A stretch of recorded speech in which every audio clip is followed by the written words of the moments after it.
bright sunny morning, as Mr. Fox was having his morning coffee and reading his newspaper in the balcony, his phone rang.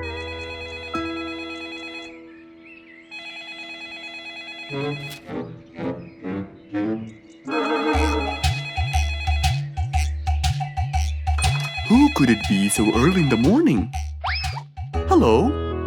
Hello, Mr. Fox. It's Rorik. Oh, hello, Rorik. How are you today? Not very good, I'm afraid. Why is that? My piano. I tried playing it today, but it sounds weird. How so? I don't know. Could you please come and check it out? Sure, I'm on my way. Thank you, Mr. Fox. I'll be waiting for you. And I'll be right there. So, quickly, Mr. Fox changed his clothes. He took his toolbox and his car keys, got into his car, and drove off to Rorik's place.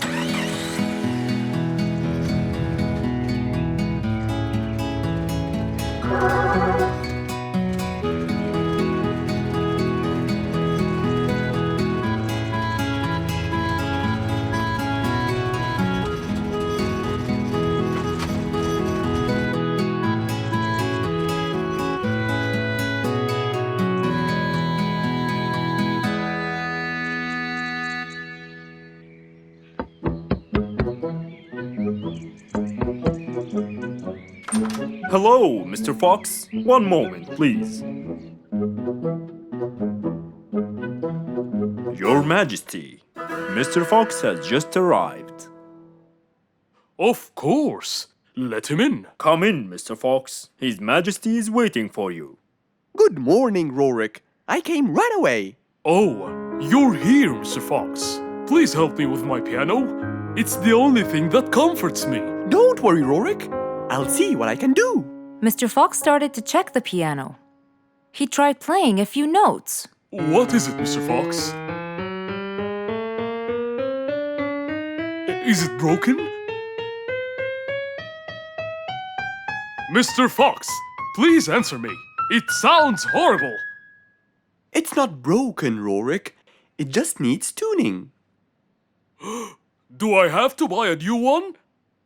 No, Rorik. It's very simple. I can tune it for you. Really? Thank you, Mr. Fox. I almost had a heart attack. However, Oh no, not that word. I'm sorry, but it might take a while. Oh, it's okay. I can wait. Okay then, I'll get started. Please, Mr. Fox, do your best. It's my everything. Don't worry, it'll be good as new. Mr. Fox opened his toolbox, grabbed a few things, and started to work.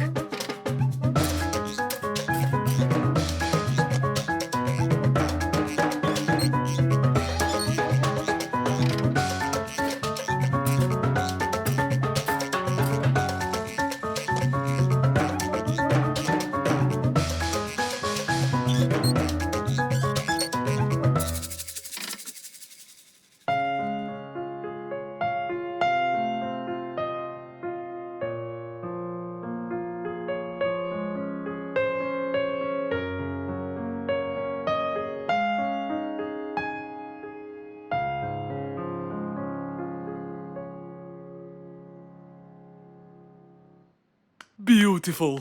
It sounds beautiful. Told you everything will be alright. I can't believe it. Thank you so much, Mr. Fox. Anytime, Rorik. And with that, Mr. Fox's work was all done. He waved goodbye and drove along happily. He had helped out a friend once more. For helping each other is everything you could ever wish for.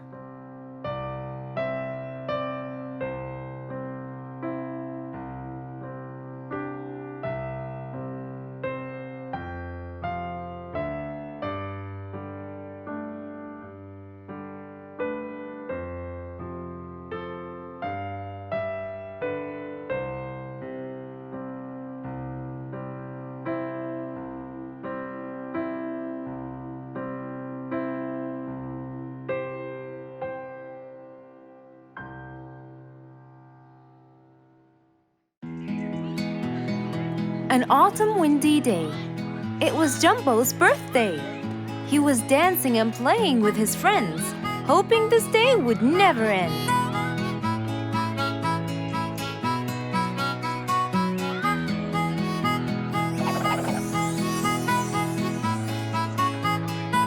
Everyone ran to hide all the same, but Jumbo slipped and fell. And that was the end of the game. All the animals heard the fall, but Mommy Jumbo ran before them all. Jumbo!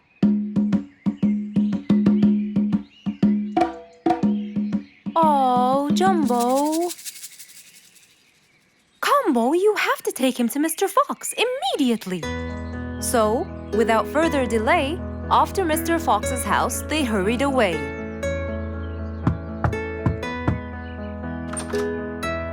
Hey, Mrs. Combo, what's wrong? Help me, Mr. Fox. Jumbo is ill. Oh, please, come in.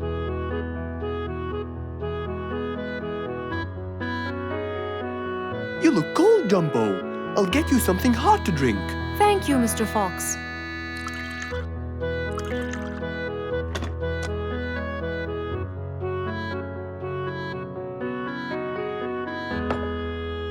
We were celebrating Jumbo's birthday. Oh, happy birthday, Jumbo. Thank you, Mr. Fox. But as he was playing with his friends, he slipped and fell into the pond. He started shivering and sneezing. I feared he might be sick, so I thought I should bring him to you, just in case. Well, why don't you lie down, Jumbo, and let's take your temperature. Open your mouth. Say, ah. Ah. Fever, stuffy nose, red dots all over his trunk. It's definitely sniffles. Oh my, sniffles? Don't worry, Mrs. Combo. It's just a sniffles fever. It will go away. All you need, champ, is some rest and just one pill of antidote. And when you're better, you can go back to play with your friends. Thank you, Mr. Fox.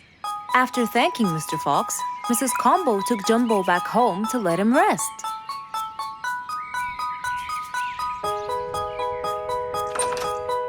All right, Jumbo. Now all you need to do is follow Mr. Fox's advice and keep Mr. Thermometer under Under my tongue? To find out if I'm all better so I can go outside and play with my friends? But first, you gotta Keep my thermometer in my mouth? Right, son. You can count on me. Now, you'll stay put and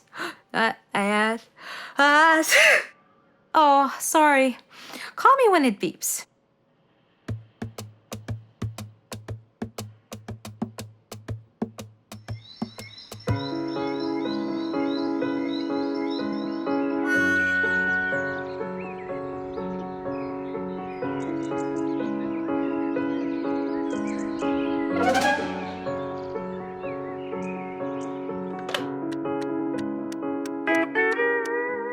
Hello, Frisky. How are you? Hi, Mr. Fox. Roo and I were playing and I'm about to win. Listen, Frisky. I'm going to visit Jumbo now and check on him. I'm sure he'd be really happy if you and Roo come with me. What do you think? Great idea, Mr. Fox. I want to check on him too.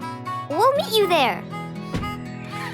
As agreed, Mr. Fox met Frisky and Roo at Jumbo's house. I'm coming.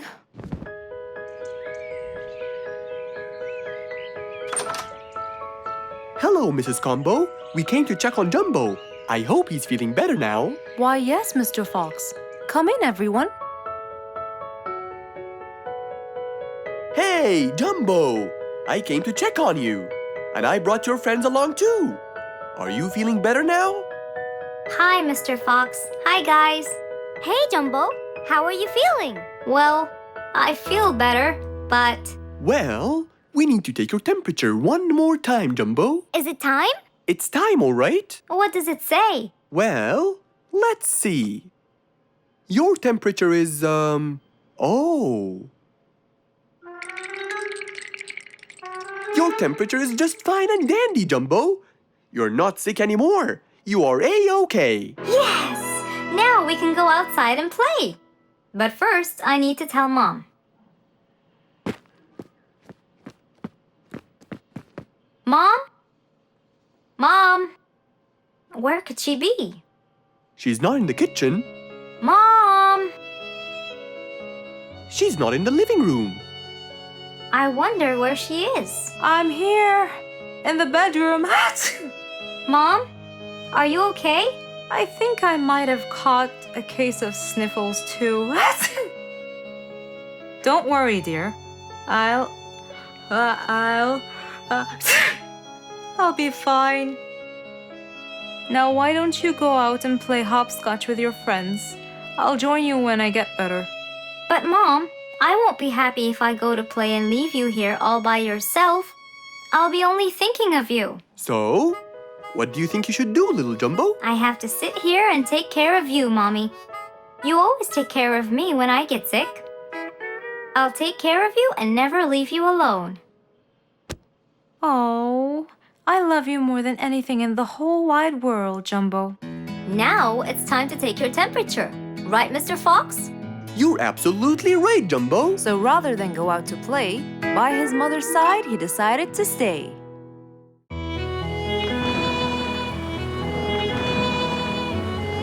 One day, the mighty eagle flew to his nest. All he wanted to do was rest. He felt bitter, he felt cold. He was really getting old. He knew he needed someplace new. So, off to Mr. Fox he flew.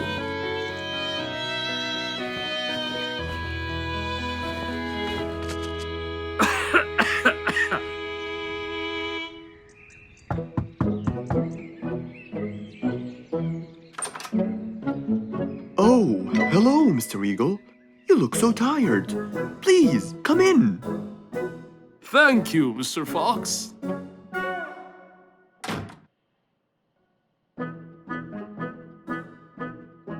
Now tell me, how may I help you?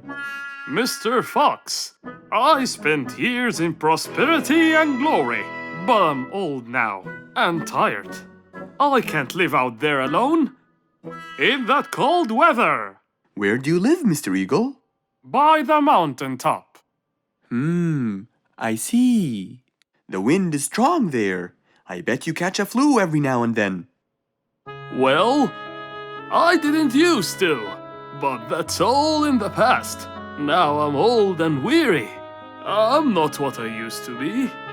Plus I get so lonely up there. There is no one around to talk to, and no one to help me get better if I get sick. Why don't you come and live with us in the jungle?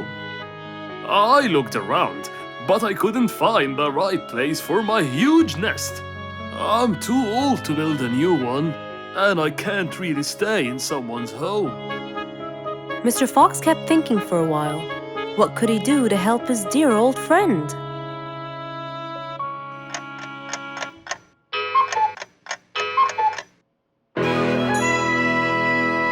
I got it! I think I can help you build a new house. Have no worries.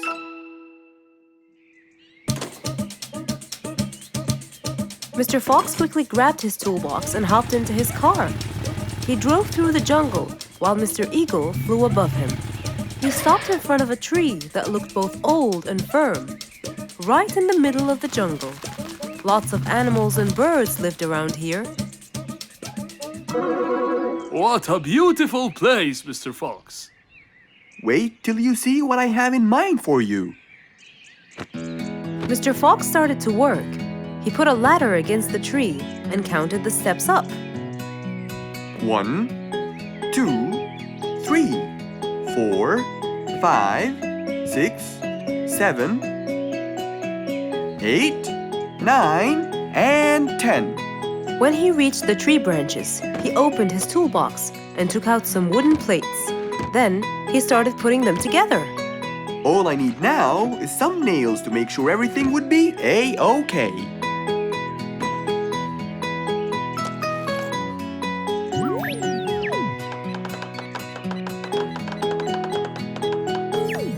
We're almost done, Mr. Eagle. Can't wait to see what it will look like, Mr. Fox.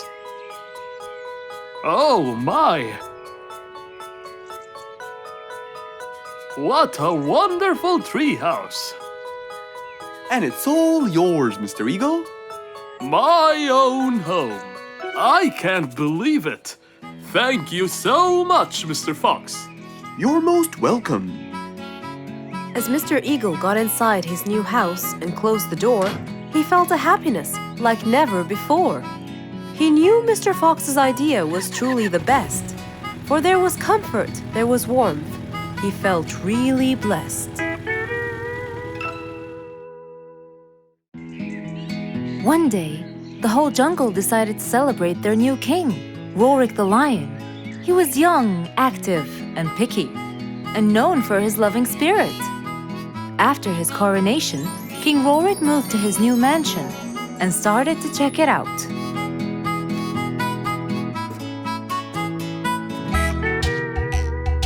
Great, and that's my throne, right? Exactly, Your Honor. Well, I'd better check it out. Yes, please do.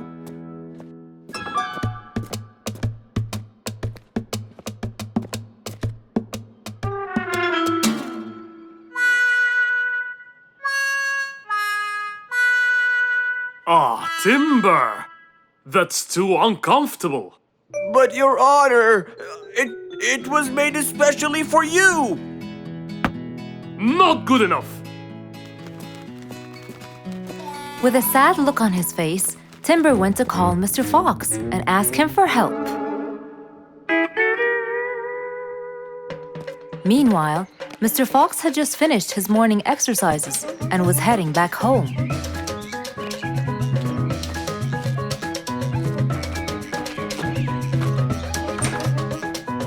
After a cold shower, he changed his clothes and had some tea.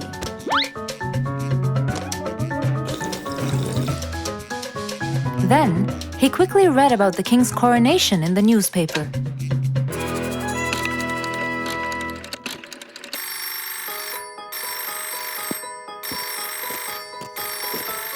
Hello? Hello, Mr. Fox. Can you please, Hello, Mr. Fox. This is Rorik. Oh, hello, Your Highness. How may I help you? I need you to come immediately. There is a huge problem, and I'm pretty sure that you're the only one who can help. I'll be right there. So, Mr. Fox quickly took his keys, hopped into his car, and drove towards the king's manor.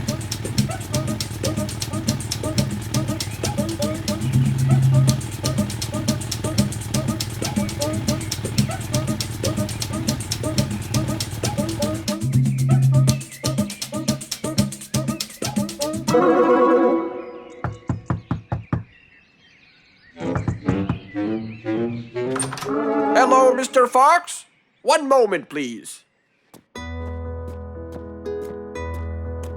Your Majesty, Mr. Fox has just arrived outside requesting an audience. Of course. Let him in. Come in, Mr. Fox. His Majesty is waiting for you. Good morning, Your Highness. What seems to be the problem? Oh, Mr. Fox. Good, you came quickly. Always at your service.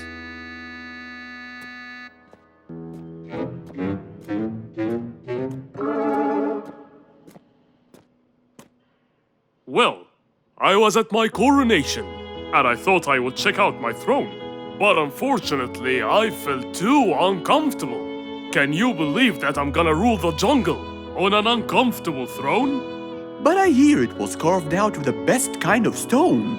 But it still hurts my back. Oh my! Anyway, I've decided to design my own throne. What a great idea! But I need your help to make it as soon as possible.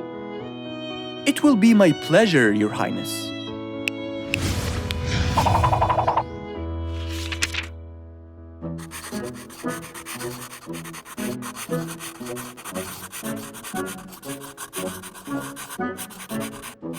Mr. Fox designed a new throne for the king, but the king didn't seem to like it.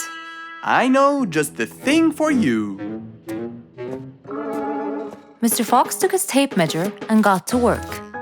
He took measurements and made estimations. This wasn't going to be easy, but Mr. Fox was gonna give it a try anyway.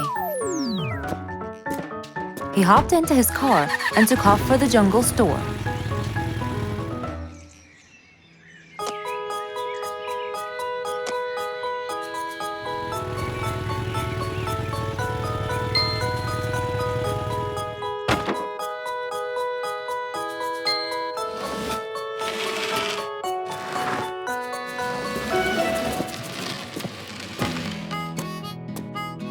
All done. Can you please try it now? Wow! That's exactly what I wanted. Glad you liked it, Your Highness.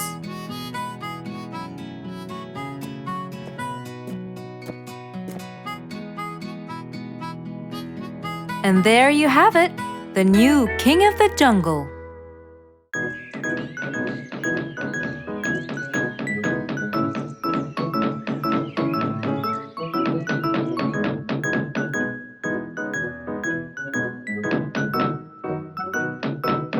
I'm coming.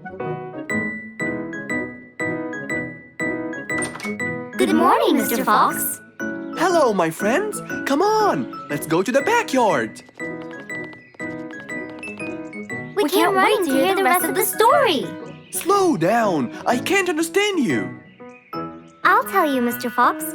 We came running here to listen to the rest of the story. Ah, okay then. What are we waiting for? Let's start now. Mr. Dumfrey, you have no idea how much you've helped us. We're really grateful for your ears, you know. Thank you very much. I'm always honored to help everyone, sir. Wait, I sense vibration in my ears from that direction. Huh? Follow me. Here, something is definitely here. Speeder, come quickly. We'll start digging.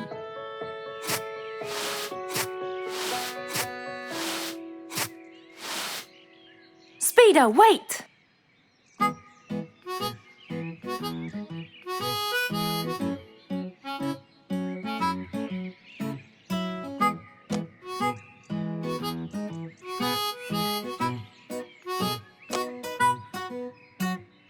Wow! This skeleton goes back to the Mesozoic era, the Triassic period to be precise. This is so rare! Oh my, the Mesozoic era! What an extraordinary discovery! But we have to make sure. Of course we will. We still have more sites to excavate today. Are you ready, Mr. Dumfrey? No problem at all. But I'll need some juice barrels to regain my powers. Speeder, bring 3 barrels of juice for Mr. Dumfrey immediately.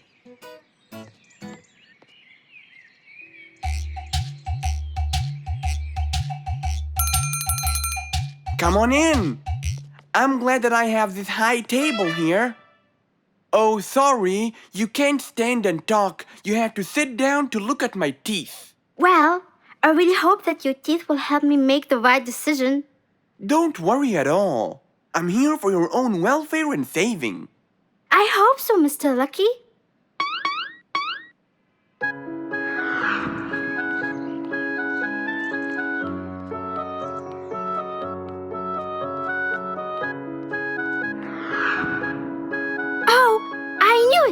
This new job won't suit me. I can't thank you enough, Mr. Lucky.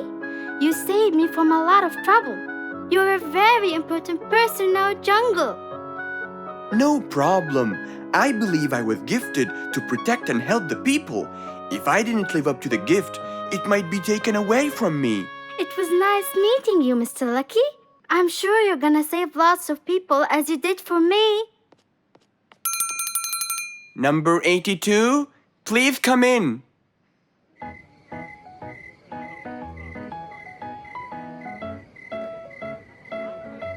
Hey, why don't we go to Mr. Lucky? We need to know his final decision. I'm sorry, I can't today. Mr. Dumfrey discovered an ancient site last week, and I really want to go to the opening ceremony. They became very famous. If I want to stay in control, I have to know their weaknesses. Maybe reading about gold will uncover the facts.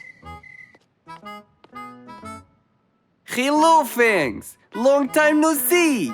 Last time you came here, you were very young and you came with your mother to buy a book. Yeah, it was a long time ago. So you came to read, huh? Reading is very important. I read everything in this library. That's great. Now, I need a book about gold. Ah, gold! It's becoming the mainstream nowadays. A rabbit with a golden tooth and a camel with a golden ear. I think there is a relation between the two. And I think you're losing it because of all this reading. There can't be a relation between both of them. What? Nothing. I just meant that the book that I need has nothing to do with those gifts. I'm just researching about gold and its medical use. You know, for the new technology.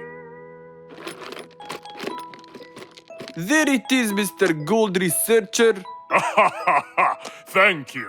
And since this is my first visit to the library from a long time, you'll give it to me for free, of course. Goodbye, Mr. Bearlato. Huh? Who said it's for free? That old bear is really smart.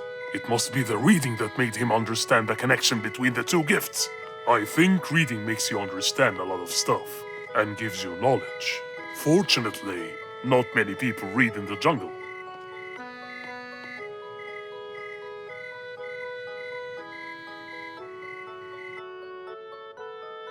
Yes, found it. Gold properties. Gold is known for its shine, and to keep gold shiny, scientists use a substance called ammonia. Ah, yes, that's it. Gold brightens and dims. When anyone looks into Lucky's teeth to see their future, it becomes clear as a mirror. And if a mirror is not as clear as crystal, no one will see anything. I can buy 2 liquids. One to dim the gold, and another to brighten it. And then I'll enter his house. Oh, I mean my house. And put the dimming liquid on his teeth. And when the glow fades, it will surely affect Dumfrey's ears as well. The letter said it. And I'll be in control of both powers. Oh yes, no matter what they do, they'll never be able to stop me! And that was the end of our story for today, my friends. We have to stop this Fangs. We can't let him just do all these evil actions. Calm down, Giselle. Yes, that Fangs should get what he deserves. Well, do you still remember what I told you yesterday? Yes, good always wins over evil. Well done.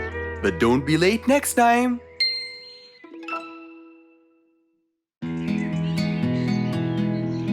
It was a beautiful morning. The sun was shining brightly over the jungle. And seeing how nice the weather was, Mr. Fox decided to go for a walk.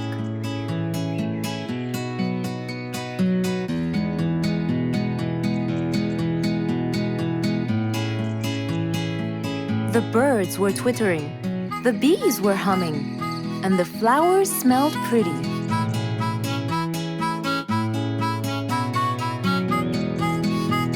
As Mr. Fox was passing by Bingo's house, he saw him doing something really strange.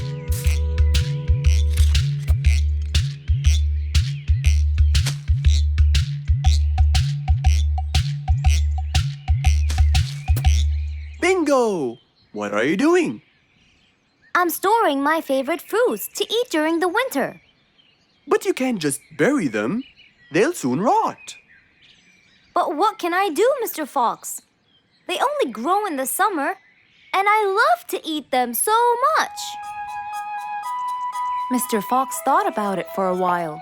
What could he do to help Bingo?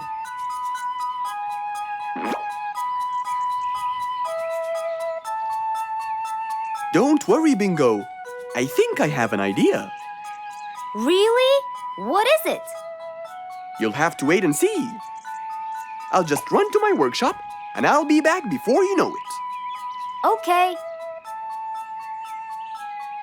Mr. Fox went back to his workshop and gave it some thought.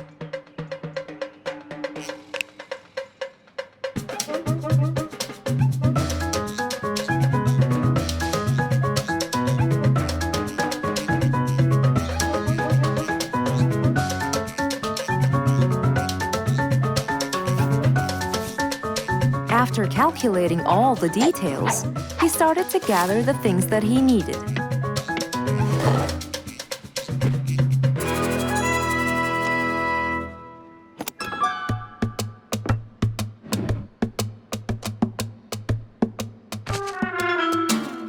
Then he took his toolbox and his car keys, and of course, the glass plates. He put them all in his car and was on his way.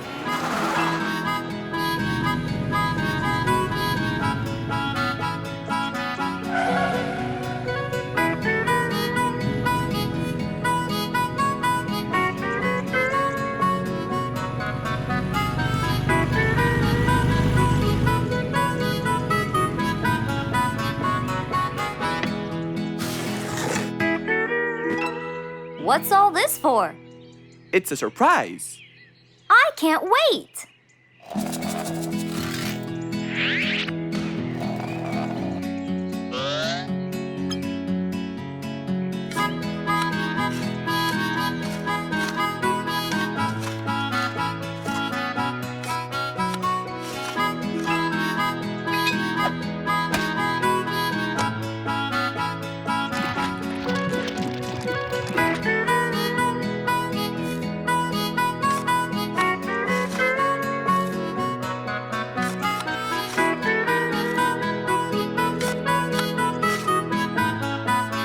Mr. Fox was almost done, and Bingo was watching him, looking slightly puzzled.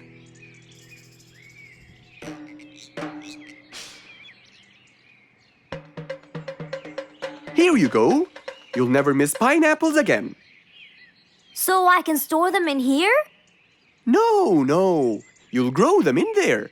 This is called a greenhouse. But it's not green, it's transparent. No.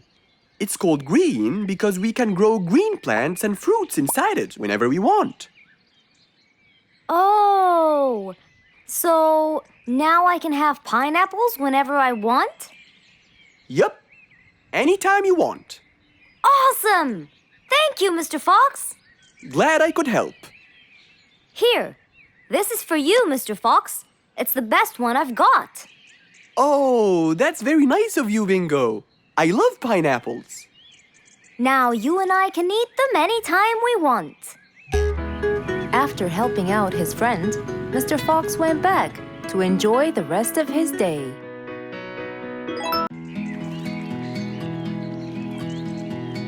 What a beautiful morning! Mr. Falcon should have been here by now. He was supposed to get me some sugar candies from the other side of the river. I can't cross that river on my own. I can't swim. I'd better go to Mr. Fox. He'll tell me what to do. And since Mr. Fox helped many more, she went to him and knocked on his door.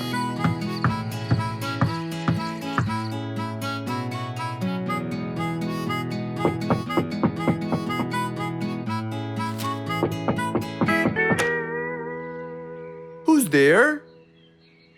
Over here, Mr. Fox. Oh, little Auntie Lou. Welcome. Please come in. Thank you, Mr. Fox.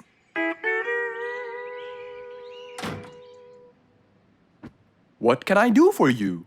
Mr. Fox, my problem might seem small, and I know how busy you are, but Don't worry, Auntie Lou. Whatever it is, we'll find a solution. Tell me, what's bothering you? sugar candies. Sugar candies? But you love them. Yes, Mr. Fox, I do. That's the problem. The only place I can find them is by the other end of the river side, and I don't know how to swim. Well, how did you get them before? I had some friends who would cross the river and bring me some candies with them. But I can't wait for them to go every time. I want to be able to get them myself. I see. So you want a way to cross that river by yourself. Yes. Do you want to learn how to swim? Impossible. I'm so afraid of the water. It's my worst nightmare. Isn't there any other way, Mr. Fox? Sure there is. Let me think. Mr. Fox thought quickly and without delay, for there was already another way. He'll build a bridge for Auntie Lou, so she could cross whenever she wanted to. Little Auntie Lou, How wide is that river? Very wide, Mr. Fox. It won't be easy, but let's go. Into the workshop ran Mr. Fox. He grabbed some wood and his toolbox. He put them in his Jeep and hopped inside. Then he and Auntie Lou went for a ride.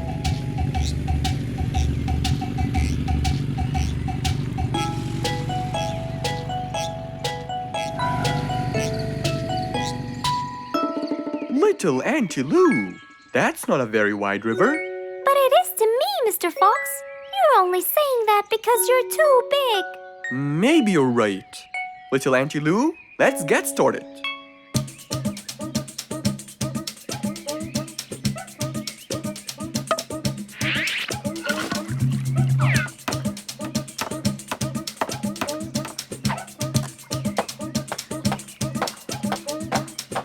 Finally, the bridge is complete. Mr. Fox, that's exactly what I wanted. Thank you so much. I'd better be on my way to collect the sugar candies. I've always dreamed of this.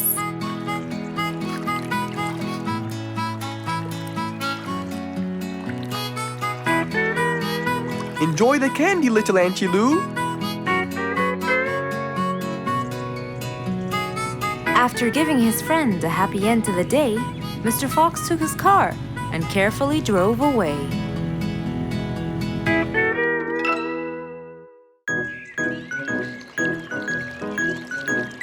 It was a nice warm autumn day.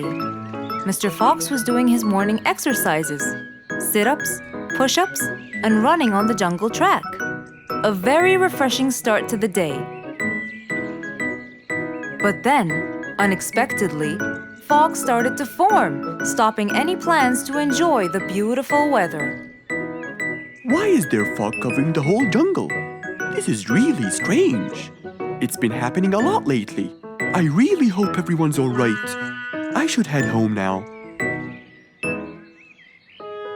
Oh, I think I should probably stay home today. I don't have my morning newspaper yet. And how would I? It's impossible to see.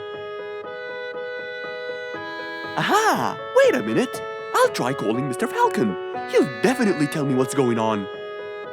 Mr. Fox held the phone and dialed Mr. Falcon's number.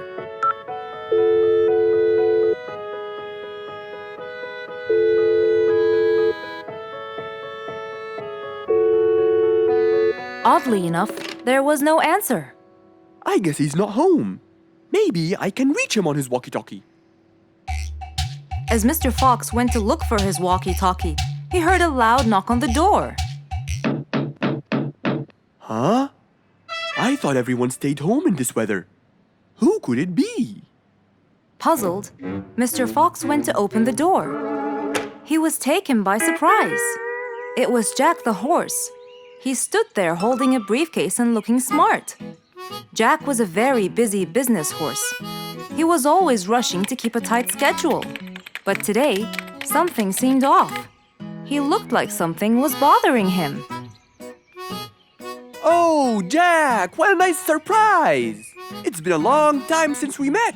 How have you been? Come in. Thank you, Mr. Fox. But I don't want to waste any more time. I'm on a very tight schedule. Of course. Can I bring you... I don't have time. I just needed to talk to you urgently, Mr. Fox. Have a seat, please. And as you know, time is money. Wait. Hold on. First, tell me how you managed to get here in this bad weather. There's no time. I'm so busy, and I need your help with something important. All right, tell me what's the matter. Well, it all started last week. After long and weary negotiations, I won a bid for a gold mine located in the eastern part. Long story short, a gold mine obviously contains gold. But no matter how hard I looked, I found nothing but dirt. I was really frustrated. I was disappointed, and I knew that buying the mine was a mistake. What do you think, Mr. Fox? That's really strange. That mine is widely famous for its gold. I have an idea. We go there now and see what we can do. But wait here for a second. I need to bring something that will help us. Are you sure you don't want to drink anything? Yes, thank you, Mr. Fox. But please, hurry up. You know that time is money, and I can't waste any more time. I get it. Just give me 2 minutes. Too much, Mr. Fox. So, Mr. Fox went to his room to change his clothes, trying to be quick. Then, he went to his workshop. He looked everywhere for his metal detector. When he found it, he took it and went back to his house, where Jack was standing there looking at his watch, with that usual impatient look on his face. Mr. Fox, why are you late? I have a really important meeting tonight at 8, you know. We're making a deal, and I don't want to waste any more time. You know that time is money. Time is money. I know that, Jack. But now we're wasting more time, aren't we? Right. Let's take my car, Mr. Fox. Okay. The fog had gradually started to clear away, and the vision became clearer and clearer. But as Mr. Fox was about to get in the car, something happened. What's that? What's going on? What happened? That's what we'll find out in the next episode. It was a bright sunny day. Mr. Fox had had his breakfast and was now out doing his morning exercises.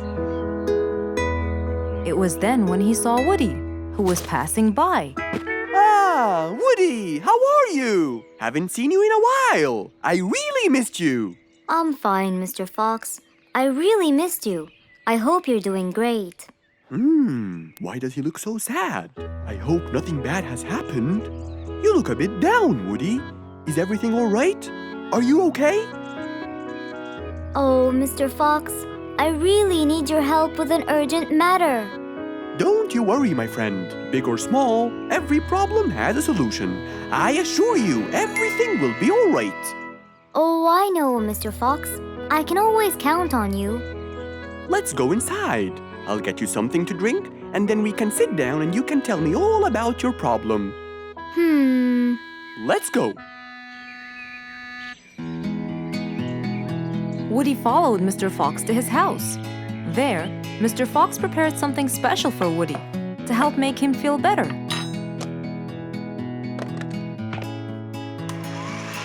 I made you some fresh orange juice. This will help you relax and cheer you up. Oh, you're very generous. I love orange juice. Thank you.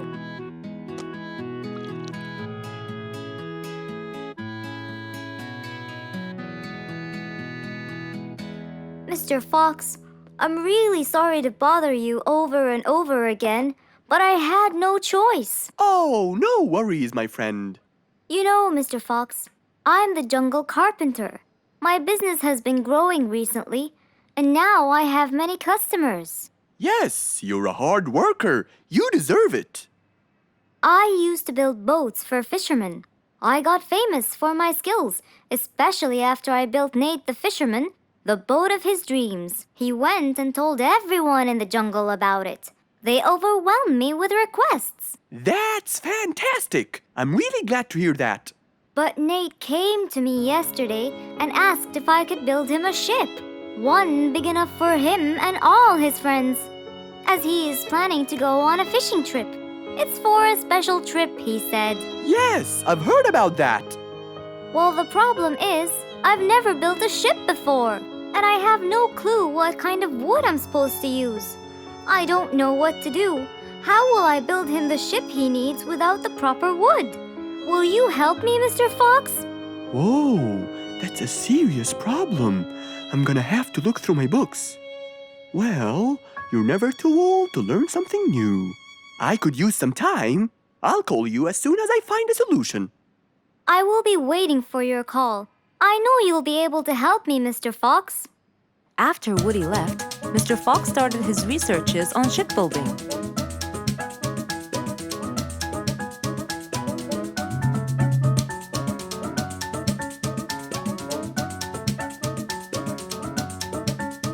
After hours and hours of hard work, he finally got it. Yes! I've got it!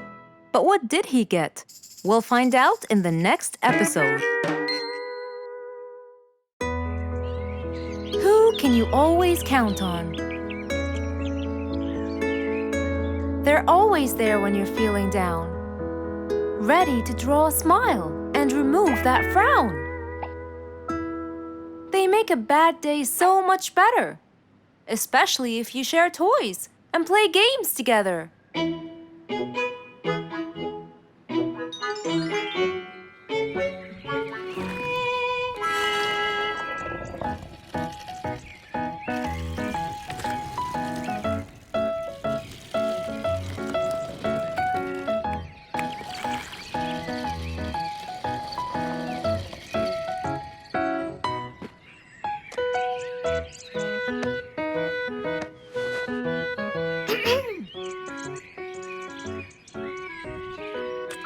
Officer Sherlock Fluffs?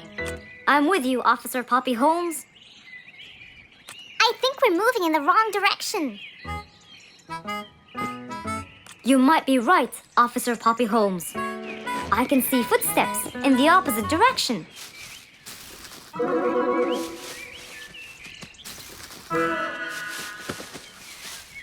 Officer Sherlock Fluffs. I think someone is after me. Run, officer! Run!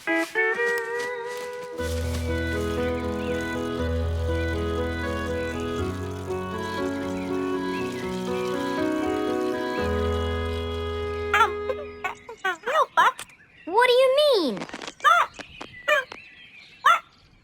Poppy! Poppy! You there? Poppy! I can't believe we lost the connection. Poppy! Poppy, where are you? Filled with worry, Fluff searched and searched for Poppy, but he couldn't find her anywhere.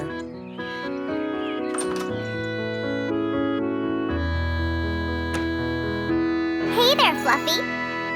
What? How come you're here?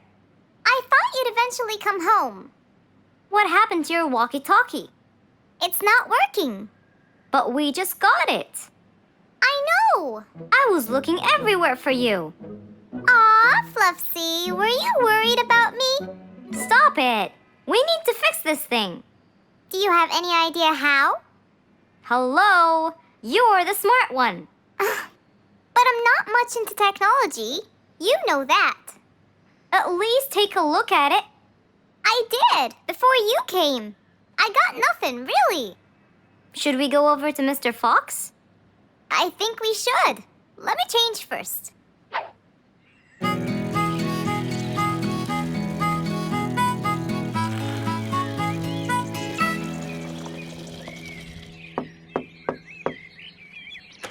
Hello. Hey! Mr. Fox, Poppy broke her walkie-talkie. I so did not. Don't fight, you two. Show me your walkie-talkie. Maybe I'll be able to fix it. Here. But I promise I didn't break it. I'll go to the workshop and see what's wrong with it. Thank you, Mr. Fox. Sure. You really think I broke it? Why else would it stop working? But I didn't. Well, I kind of think you did. You're unbelievable.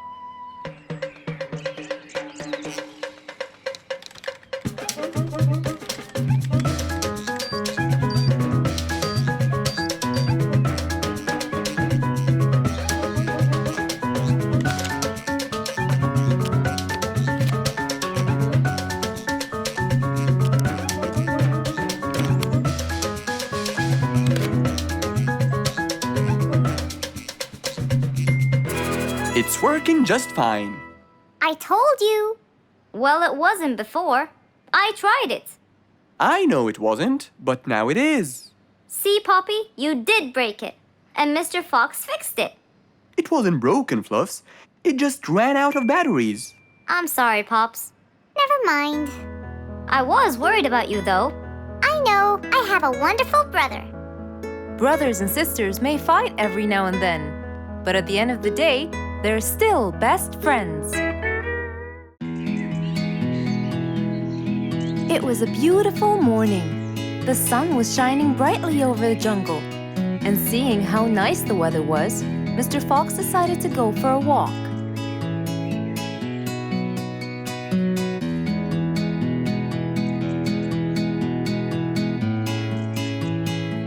The birds were twittering, the bees were humming, and the flowers smelled pretty.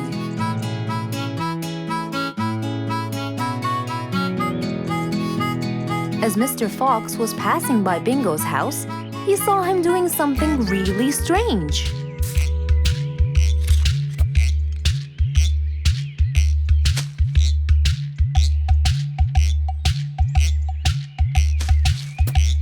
Bingo! What are you doing? I'm storing my favorite fruits to eat during the winter. But you can't just bury them. They'll soon rot. But what can I do, Mr. Fox? They only grow in the summer, and I love to eat them so much. Mr. Fox thought about it for a while. What could he do to help Bingo?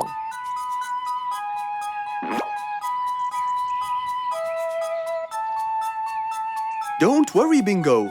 I think I have an idea. Really? What is it? You'll have to wait and see. I'll just run to my workshop, and I'll be back before you know it. Okay. Mr. Fox went back to his workshop and gave it some thought.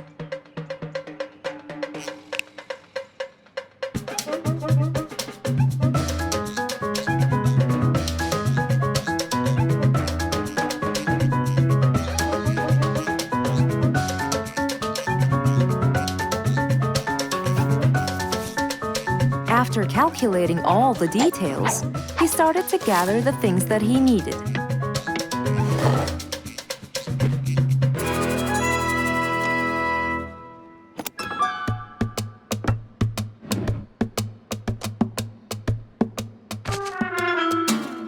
Then he took his toolbox and his car keys, and of course, the glass plates.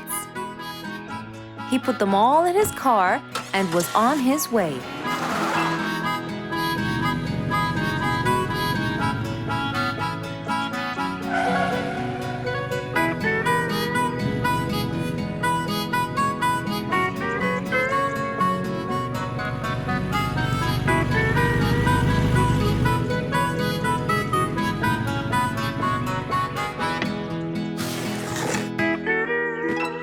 What's all this for? It's a surprise. I can't wait!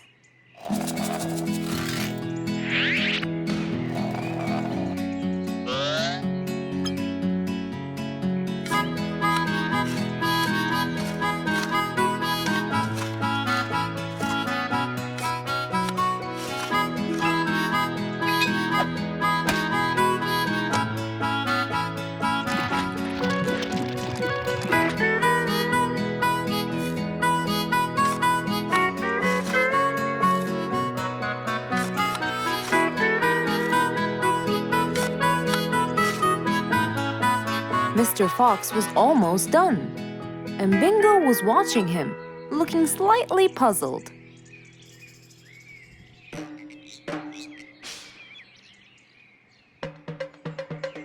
Here you go. You'll never miss pineapples again. So I can store them in here? No. You'll grow them in there. This is called a greenhouse. But it's not green, it's transparent. No. It's called green because we can grow green plants and fruits inside it whenever we want. Oh, so now I can have pineapples whenever I want? Yup. Anytime you want. Awesome! Thank you, Mr. Fox. Glad I could help. Here, this is for you, Mr. Fox. It's the best one I've got. Oh, that's very nice of you, Bingo. I love pineapples. Now you and I can eat them anytime we want. After helping out his friend, Mr. Fox went back to enjoy the rest of his day.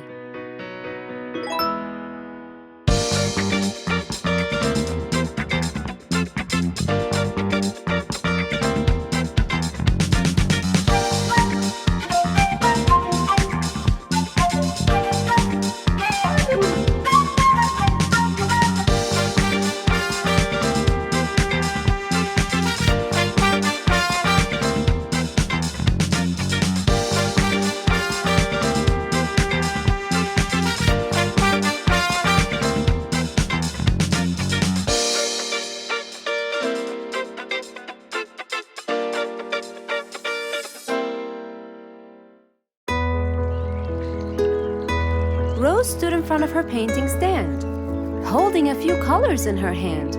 But things weren't going as she planned. I think I should just paint the pig blue. No, wait. Maybe this will do. Maybe I should just take some of the pink color on my feathers.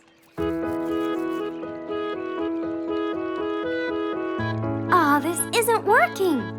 Maybe I should call Mr. Fox. He might have some clue about what I should do.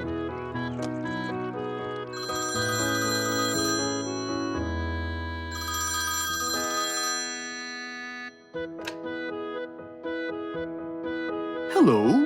Hello, Mr. Fox. It's me, Rose. Oh, hello, Rose. How are you? I'm fine, Mr. Fox, but I do need your help with something. Do you think you could come and meet me? I'm at my usual painting place. Sure, I'll be right there.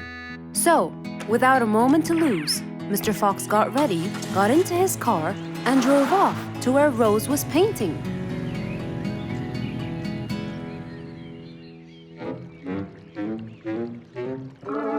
Oh, Mr. Fox. I'm sure glad you're here. I tried everything, but nothing seems to work. What are you trying to do, Rose? I was just trying to get some pink paint, Mr. Fox. I'm not sure that this is the right way to do it, Rose. Well, what should I do? Do you have an empty color palette? Of course. So, what colors do you need? I have red, blue, yellow, black, and white. But I still need pink, green, orange, purple, and brown. Let me see. If we take a bit of red and a bit of white, we can make pink. Oh, it's just like magic. How about the other colors? Do you want to try? Why, yes, I would. But which colors do I use? Use your imagination, Rose. I want to try red and blue. Okay. Wow! Now I can paint my violets purple. Do you want to try again? Sure. This time I'll try red and yellow. Nice! Now you have orange. It's beautiful, Mr. Fox. But I'm still missing green. Well, let's see. We still haven't mixed blue and yellow, have we? Right! This is a really cool shade of green. Now you can paint all you want. But, Mr. Fox, what about brown? Right. I almost forgot. Let's try orange and blue. Yes, that's it. I really can't thank you enough, Mr. Fox. Don't worry about it. I really like your painting. You do? Yes! It's quite colorful. Well, thanks to you. Now, whenever you're missing a color, all you have to do is try some together. All the colors that Rose once knew, when mixed together, turned to something new. Pink, purple, orange, and green. Something she had never seen. It was a beautiful sunny day. Feeling bright and early, Mrs. Sharpie was on her way to work.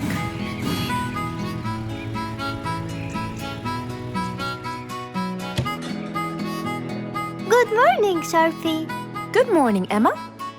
You're looking good today, Sharpie. Thank you.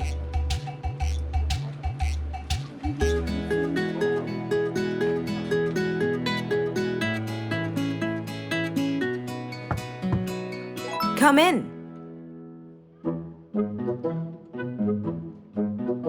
Good morning, Mrs. Susan. Oh, good morning, Sharpie. Today's gonna be a special day. I hope so, but why? Well, we have more packages that need to be delivered to their owners on time. And there's a special package for the king. I'm on it, Mrs. Susan.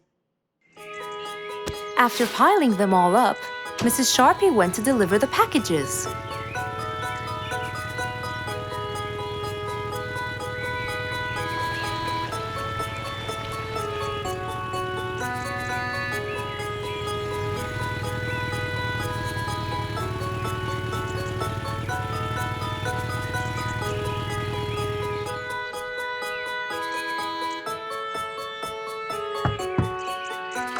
Here's your package. Thank you, Sharpie. Just in time. Looks like delivering the next one is gonna take some time.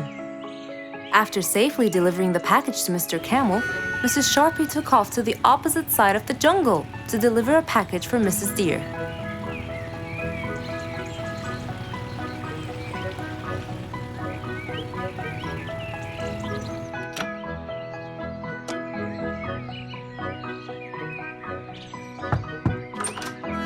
Here's your package.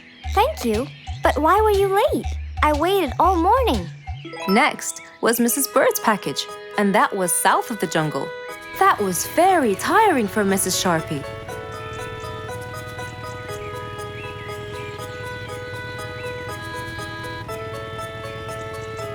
Mrs. Bird! Mrs. Bird! Here's your package.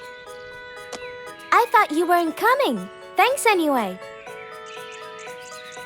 Next was Spike the Dragon.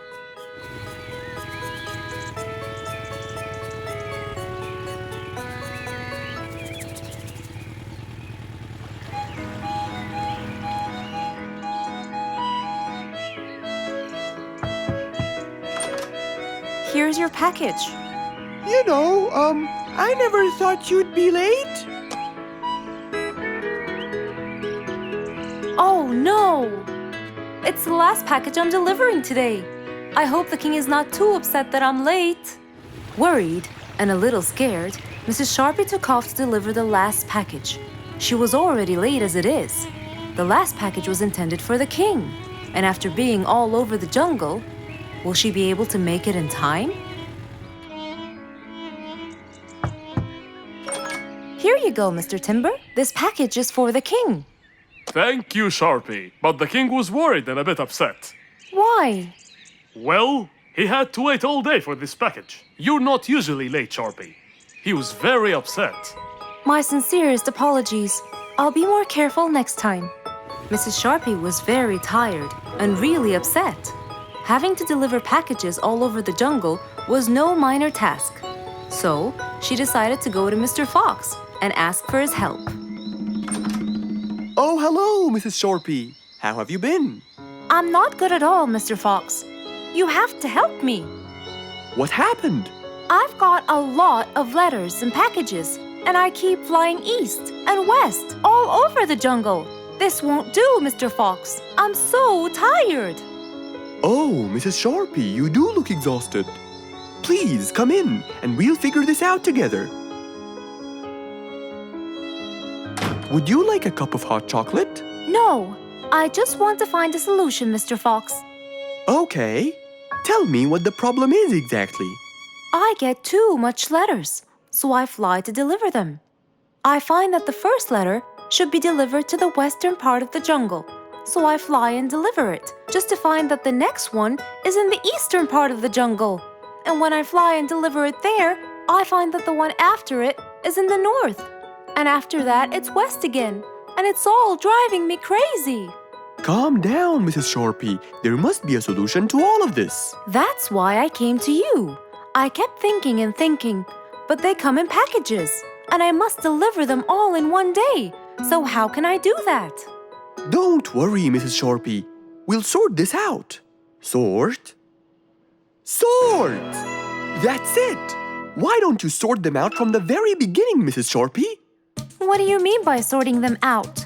I mean, first, you should read the addresses and sort all the letters that should be delivered north together, and those that should be delivered east together, and so on.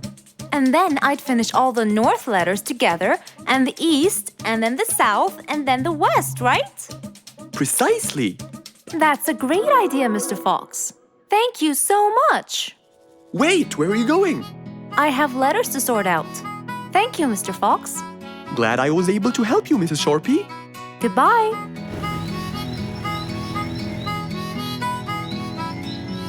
Happy with the solution she got, Mrs. Sharpie took off and looked forward to a new day with her new planned plot.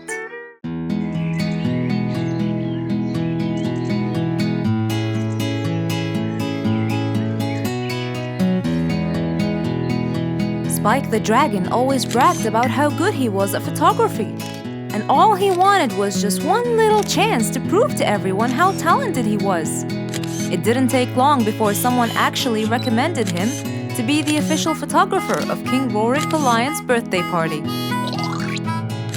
All done and send.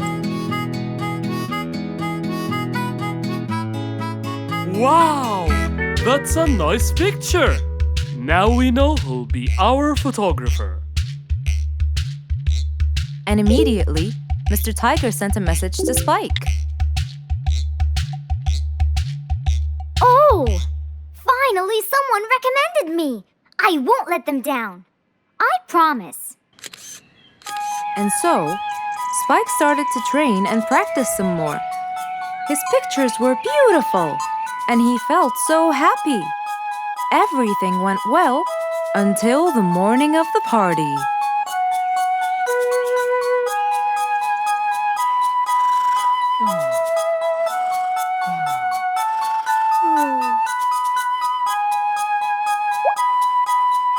Oh, today's the day!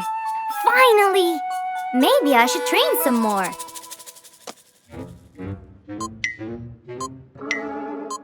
Huh? Oh no! What have I done? While Spike was testing his camera, he pressed on something that changed his camera settings. Now all his pictures turned to white. Spike tried to change it back. He cleaned his lens and checked his filters, but all was in vain. What will I do? Oh, what will I do? I must go to Mr. Fox at once. Feeling so worried and sad, and with no clue what to do, Spike held his camera and flew off to Mr. Fox.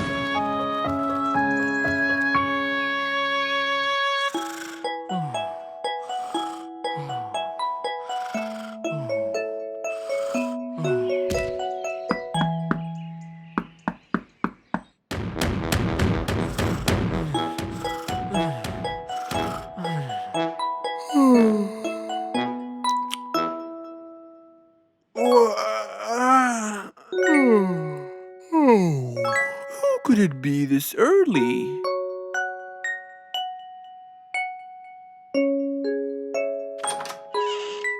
Oh, Spike, it's you. Help me, Mr. Fox. My camera. Help! All white, broken. Help! Calm down, calm down. Please, come in. Spike followed Mr. Fox inside. He sat down and started to speak slowly. You know today's the king's birthday party.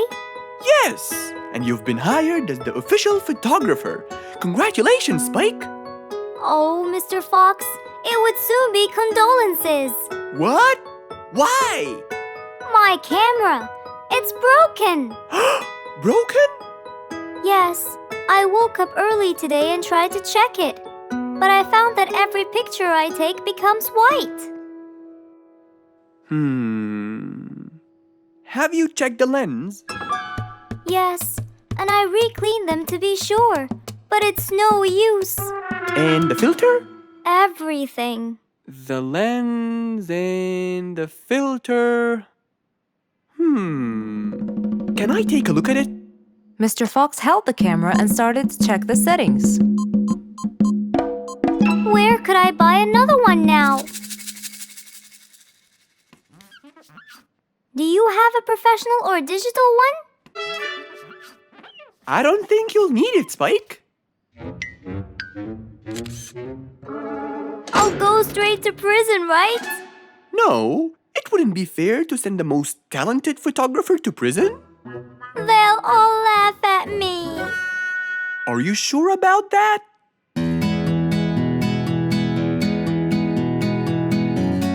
Mr. Fox took a picture with the camera and showed it to Spike, who couldn't believe his eyes. Wow, it's back.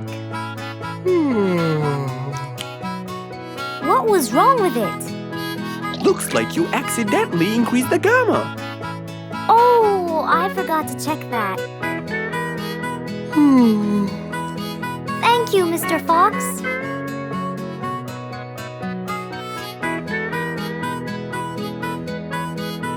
go now.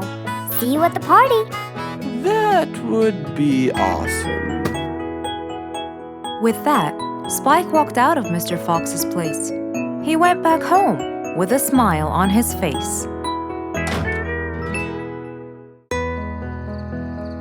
One nice spring night, Mr. Fox was sitting in his balcony, relaxing and drinking his favorite juice, when suddenly the phone rang.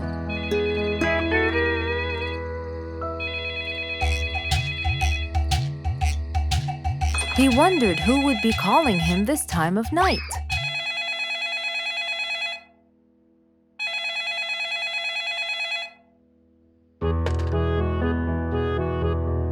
Hello? Who is it? Mr. Fox, it's Rorik. Your Majesty, how may I help you? Well, Mr. Fox, I'd like you to come to my house early in the morning to discuss something urgent. Of course, I'll be there. After he hung up the phone, Mr. Fox went to sleep. He was supposed to wake up early. He wouldn't want to miss his appointment with the king.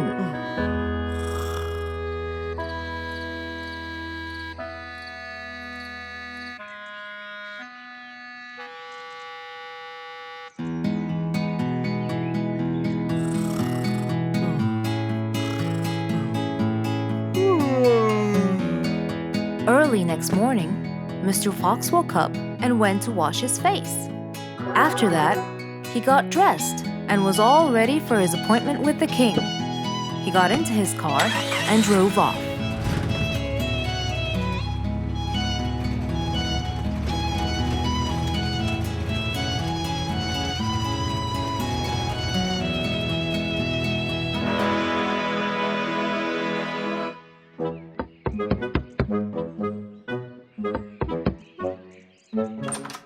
Hello, Mr. Fox. One moment, please.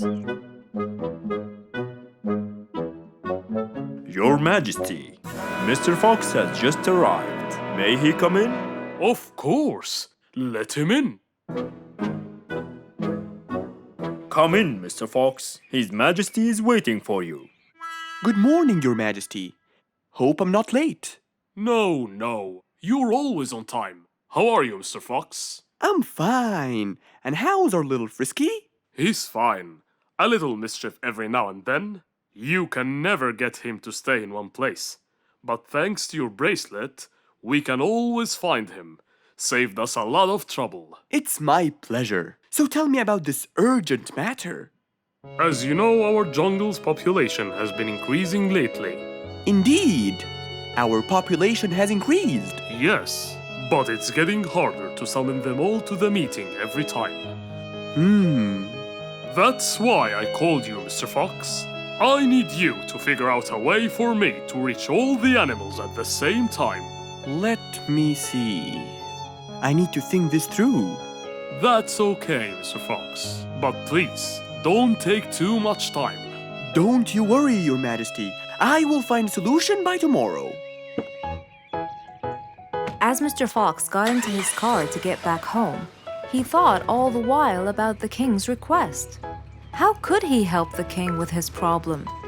With everything else Mr. Fox has faced, this might be a slightly bigger challenge for him.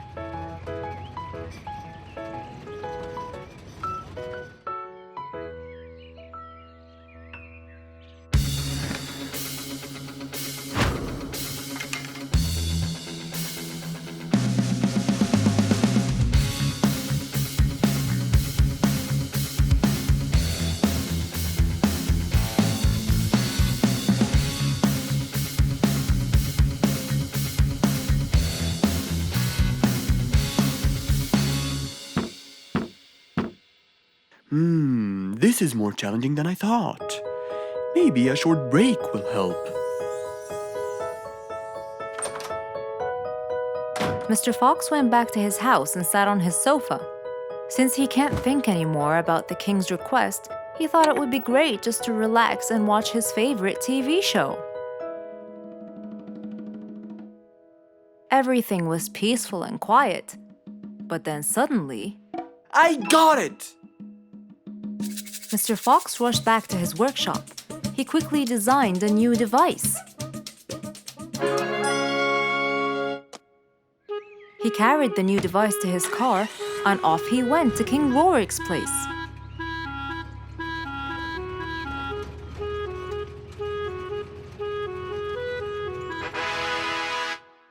Mr. Fox, I thought you were coming tomorrow.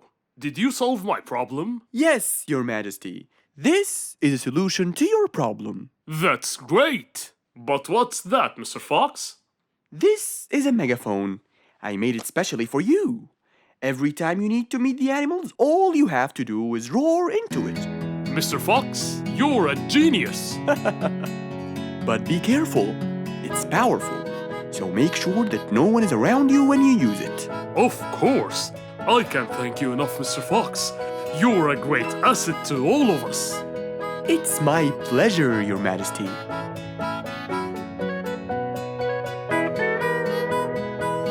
Goodbye, Mr. Fox. Mr. Fox got into his car and waved goodbye to the king. He was feeling happy and pleased. The problem was now solved, and he was able to help out a friend once more.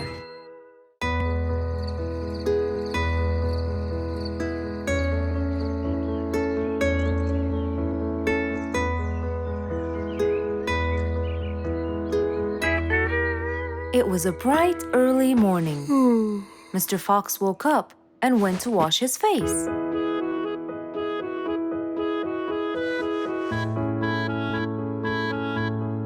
Since he was feeling a little hungry, he went to prepare some breakfast. He prepared fruits, some cheese, a fried egg, and some veggies. He looked around for some bread, but couldn't find any. No problem. He'll go to the bakery and buy some. I guess I need to buy some bread from Mrs. Flute's bakery. Then I can have my delicious meal.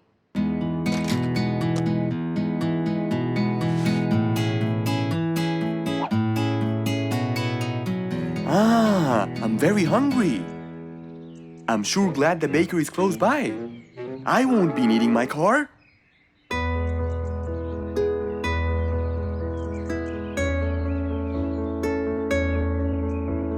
Mr. Fox decided to walk to the bakery.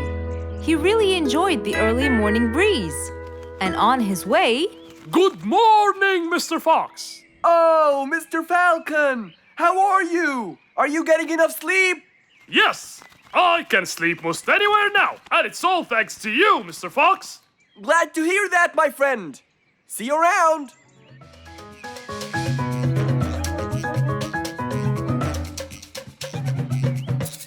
When Mr. Fox finally reached Mrs. Flute's bakery, he found a long line of customers. He got in line and patiently waited his turn.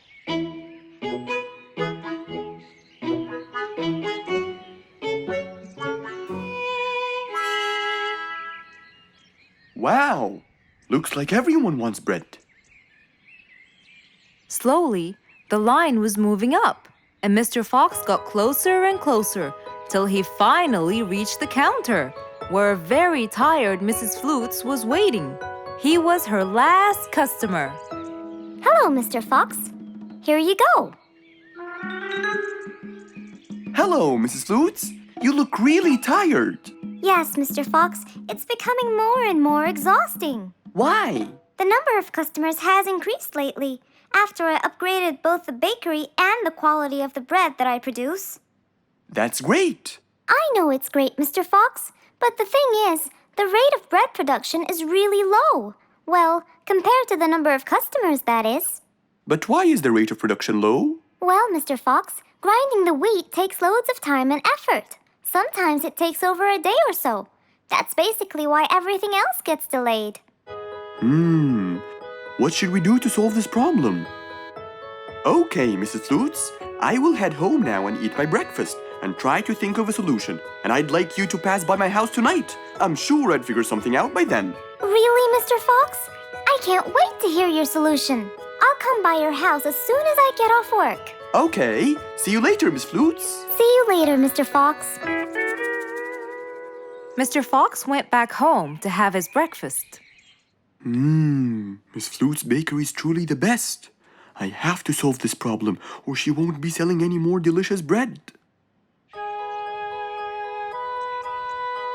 With that in mind, Mr. Fox went to his workshop to give it some thought.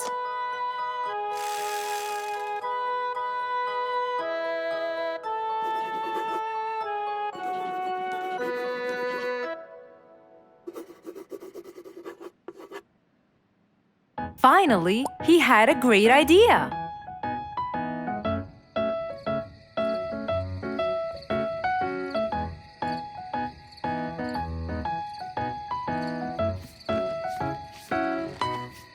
That was a long day. I should head straight for Mr. Fox. I'm sure he would have solved my problem by now.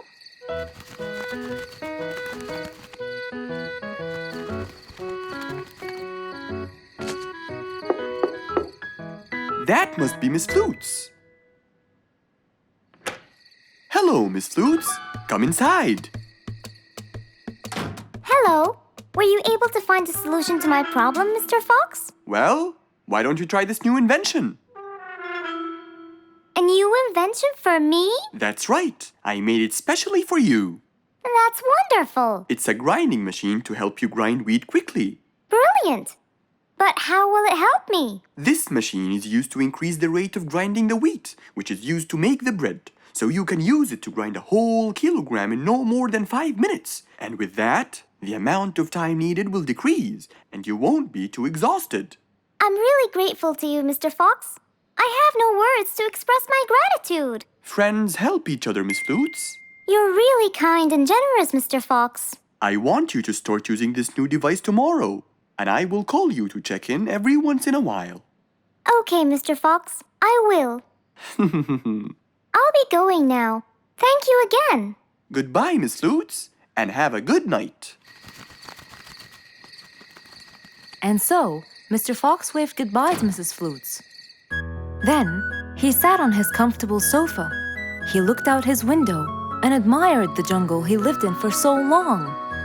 He happily thought to himself, I love helping my friends.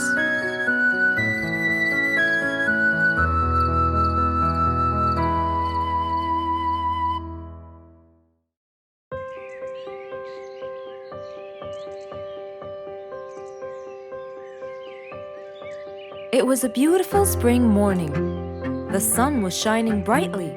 The sound of the birds woke Mr. Fox up.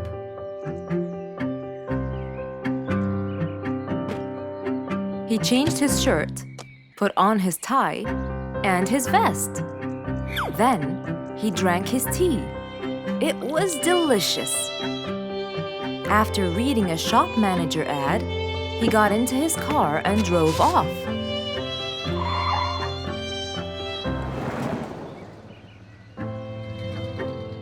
Meanwhile, little Bingo Monkey was riding his bike through the jungle.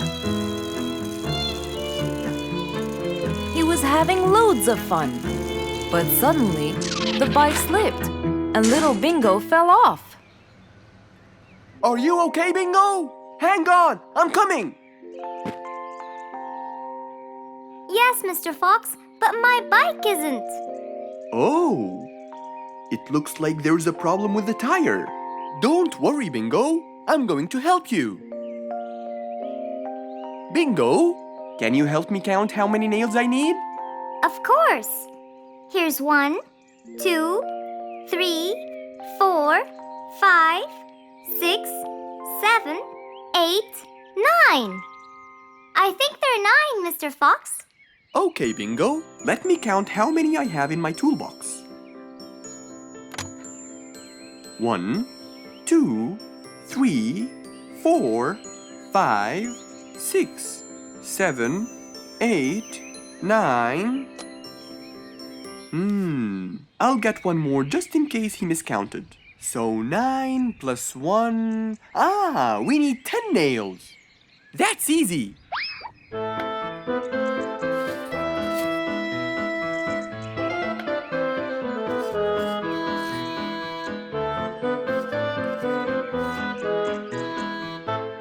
Okay, Bingo. It's all done. Thank you so much, Mr. Fox. You've helped me a lot. Come on, give it a go. So once again, little Bingo rode along happily.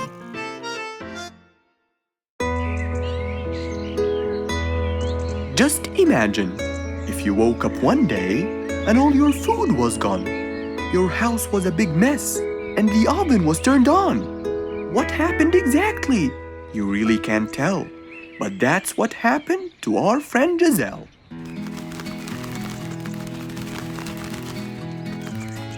It was a lovely morning, just like all others. But when Giselle arrived, she was burdened with troubles.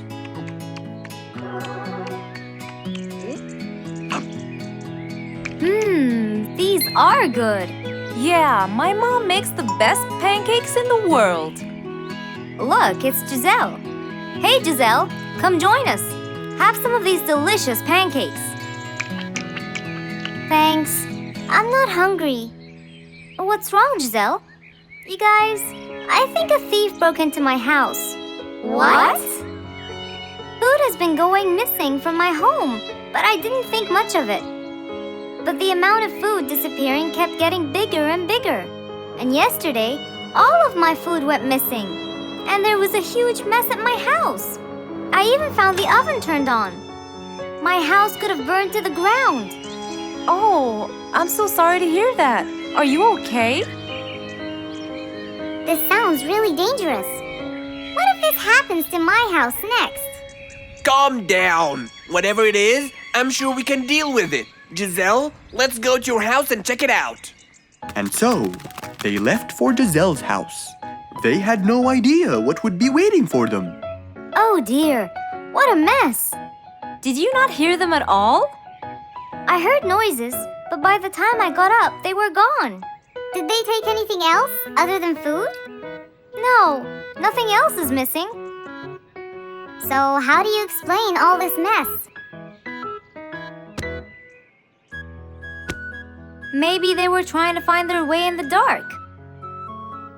I think Bingo's right. They didn't want to turn the lights on so no one would see them. Yes, but there are more important things. A thief had been here last night, and I don't think Giselle had time to worry about all the dishes. You're right. These are not mine. I didn't use these. That means that whoever was here didn't just steal the food. They ate it all here. That would explain why the oven was on. They cooked. Okay, calm down. We'll figure out a plan to catch them. But first, let's clean everything up. They started cleaning the house, trying to help their poor friend out, while being so worried about what's going to happen next. Any idea how we're going to catch them? I have an idea. We'll have a neighborhood watch. You know, we'll stay up around the house so we can catch them as soon as they come near. Sounds great. Giselle, why don't you go and get some sleep? We'll take care of it. Thanks, guys.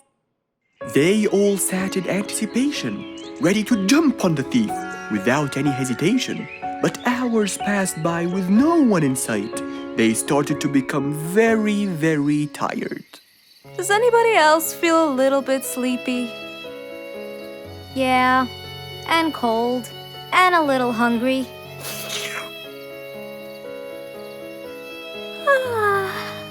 Parrot, do you see anyone from up there? No, no one's around. Guys, you can go home! I'll stay here for the rest of the night. I'm not tired.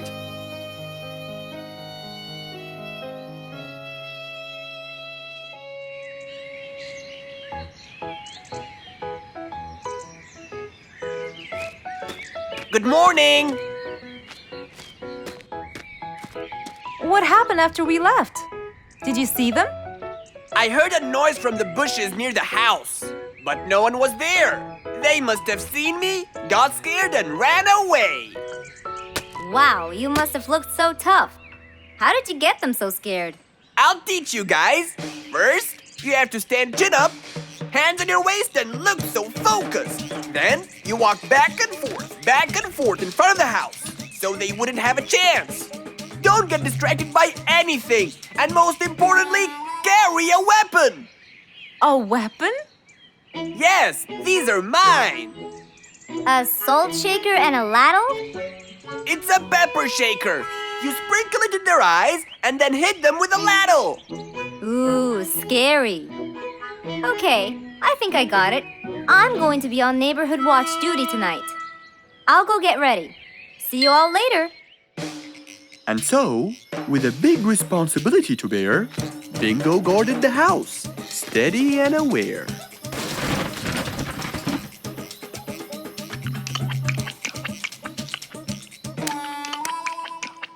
Zebra, what are you doing? What? Where am I? Giselle's house. What is that noise? Did you catch it? Yes, it's Zebra. He's been sleepwalking and eating all your food. Oh no! Giselle, I'm so sorry. I wasn't stealing your food. This happened before. I sleepwalk a lot. Don't be mad. I can't believe it's been you all along. That is so funny.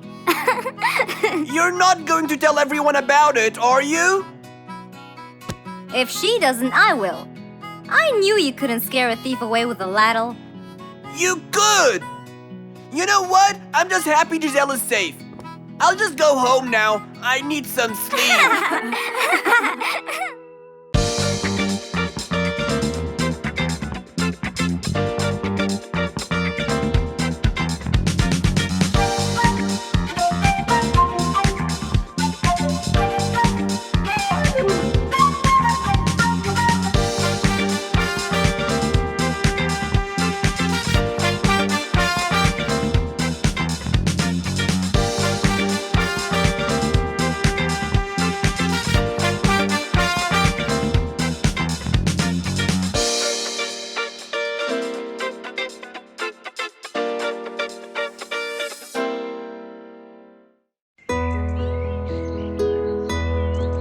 It was a bright, early spring morning. Still feeling a little sleepy, Mr. Fox opened his eyes and got out of bed.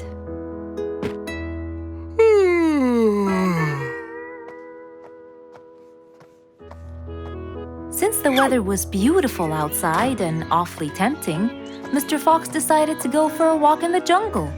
The sun was shining, the birds were twittering. It was a very peaceful morning. Well, sort of.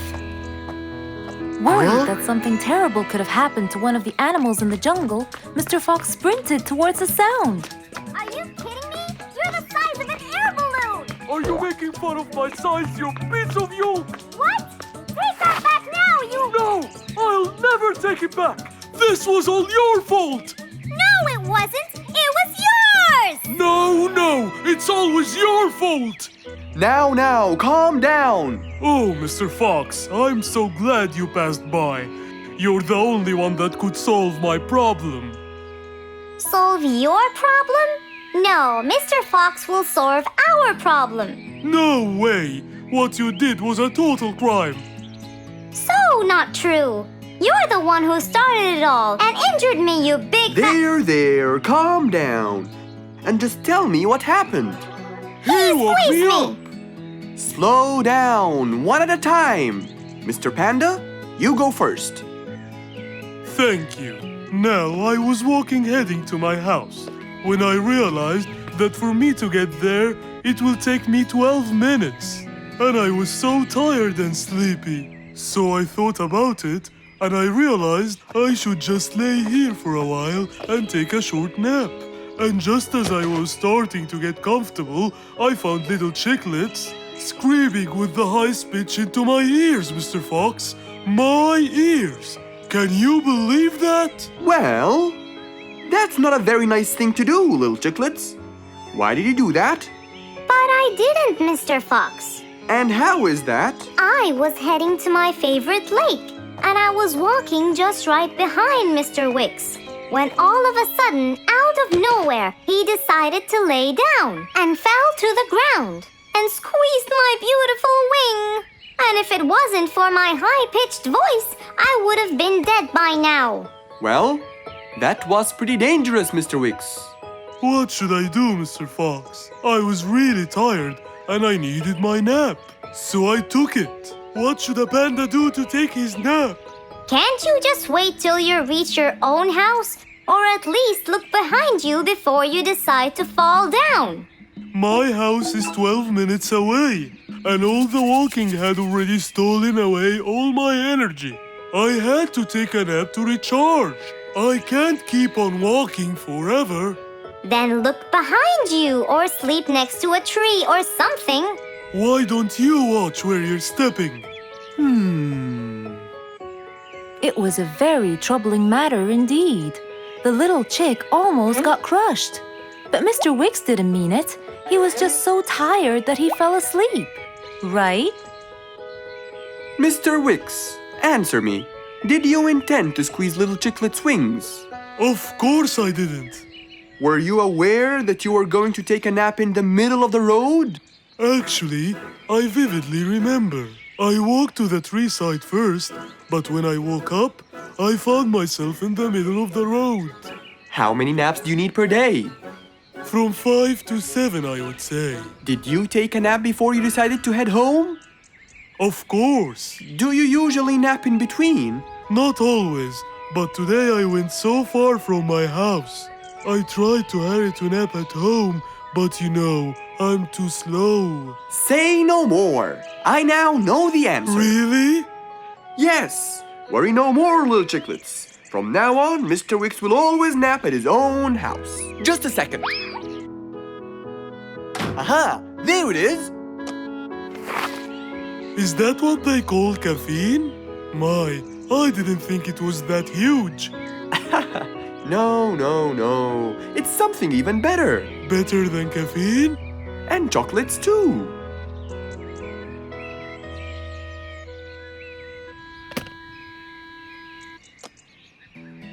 Wow! Rollerblades! So you'll be able to move fast and reach your house as fast as you can. Oh, can I try it now? Sure you can. Wow! Whee! Yahoo! Thank you, Mr. Fox. Anytime you need me, I'll be there. An autumn windy day. It was Jumbo's birthday. He was dancing and playing with his friends, hoping this day would never end.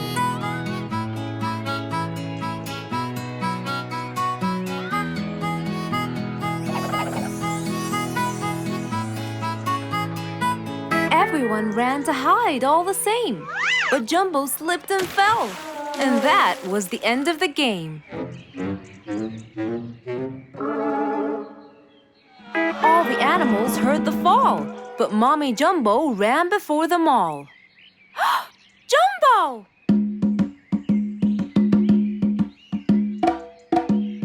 Oh, Jumbo. Combo, you have to take him to Mr. Fox immediately. So, without further delay, off to Mr. Fox's house they hurried away.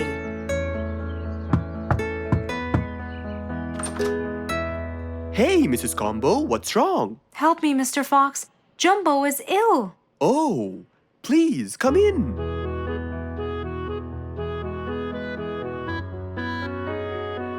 You look cold, Jumbo. I'll get you something hot to drink. Thank you, Mr. Fox.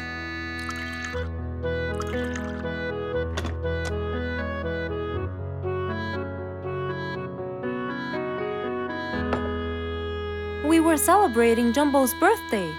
Oh, happy birthday, Jumbo. Thank you, Mr. Fox. But as he was playing with his friends, he slipped and fell into the pond. He started shivering and sneezing. I feared he might be sick, so I thought I should bring him to you, just in case. Well, why don't you lie down, Jumbo, and let's take your temperature. Open your mouth. Say, ah. Ah.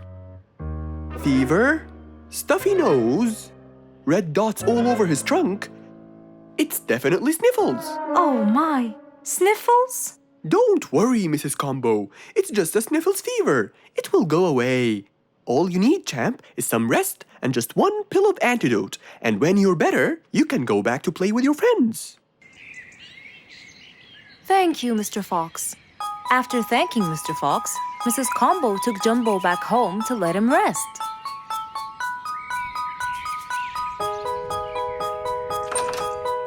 All right, Jumbo. Now all you need to do is follow Mr. Fox's advice and keep Mr. Thermometer under Under my tongue? To find out if I'm all better so I can go outside and play with my friends? But first, you gotta Keep my thermometer in my mouth? right, son. You can count on me. Now, you'll stay put and oh, sorry. Call me when it beeps.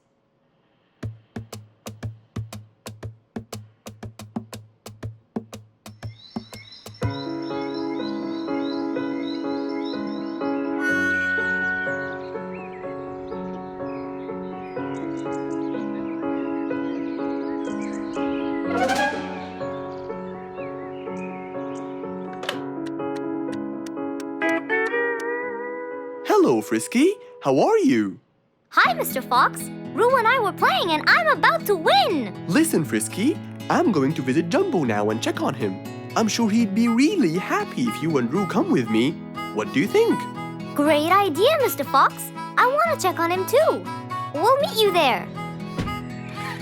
As agreed, Mr. Fox met Frisky and Roo at Jumbo's house. I'm coming.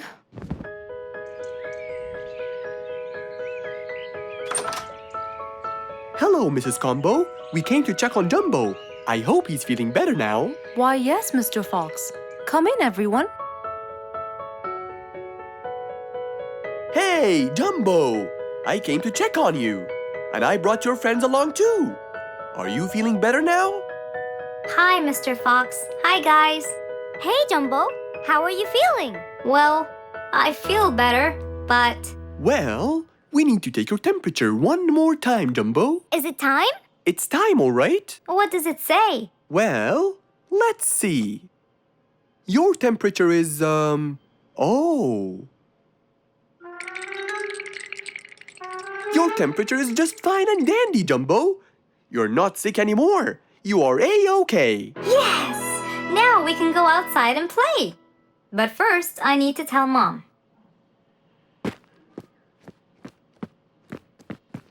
Mom? Mom? Where could she be? She's not in the kitchen. Mom!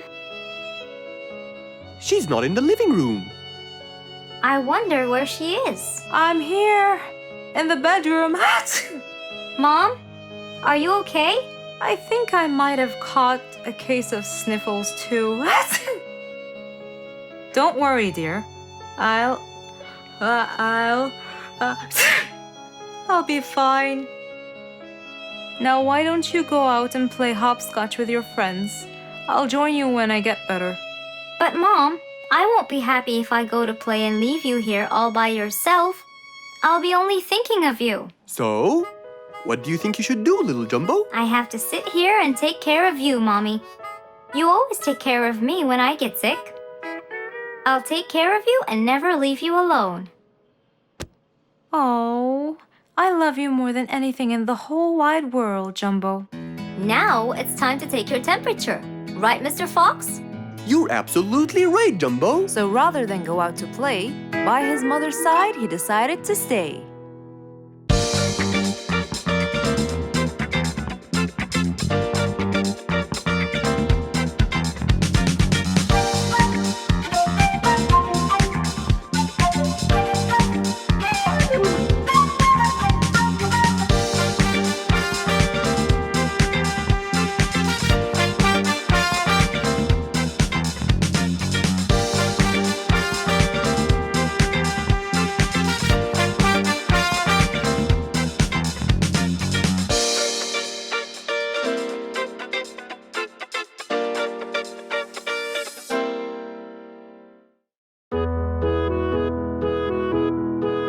Mr. Fox was known for his kindness in helping others, Everyone went to him for advice, even Woody, the jungle carpenter.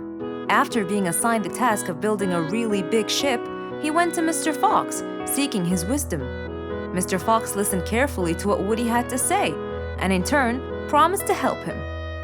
He started a research on shipbuilding, and after hours and hours of hard work, he finally got it. Yes!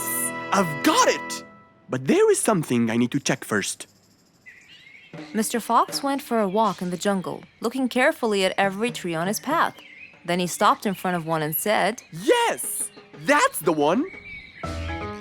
Immediately, Mr. Fox took a paint bucket. He wanted to mark the tree, so he wouldn't forget which one it was. After that, he got into his car and drove off.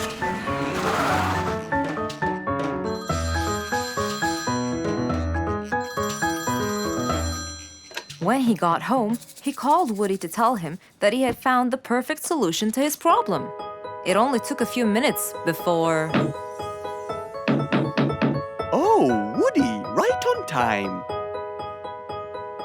Come on, Mr. Fox, tell me. Okie dokie, come in. I finally figured it out. I never doubted you, Mr. Fox. I was sure you'd be the one to help me find an answer to my problem. Oh, don't mention it. Here you go. These are blueprints. They're guidelines that will help you learn how to build a ship easily. Woody started reading the blueprints thoroughly. He knew most of what was written in it, so he looked up and said, It's a lot easier than I thought. Thank you so much, Mr. Fox. Oh, but Mr. Fox, what about the materials that I'll need to build it? Here's a list of all the materials you'll need. And what about the kind of wood I should use, Mr. Fox? I did extensive reading, and I found out that our ancestors were famous for using teak in the process of building ships, as it's really stiff, strong, and it can also be shaped to have wide planks, which would help the ship to withstand the waves of the sea. But I know you don't know what teak is. Not everyone does. But come along. I think it would be better to show you the tree I found earlier in the jungle. Our jungle? Of course! Everything you dream of can be found in our beautiful jungle. Mr. Fox got into his car with Woody by his side and drove off. They headed towards the tree that Mr. Fox had marked earlier. Here's the tree. Huh? I have loads of that wood in my store, but I never knew that I could use it to build ships. I didn't know about teak either. But with a little bit of research, everything is open to you, my friend. Mr. Fox, I can't thank you enough. I'm really happy right now. I'll never forget what you've done for me. It's my pleasure, Woody. Now that I know what I should do, I'll go back and start building that ship for Nate as fast as I could. Thank you again, Mr. Fox. So, after helping his friend, Mr. Fox got into his car and drove away happily. You know, it's true what they say. A friend in need is a friend indeed.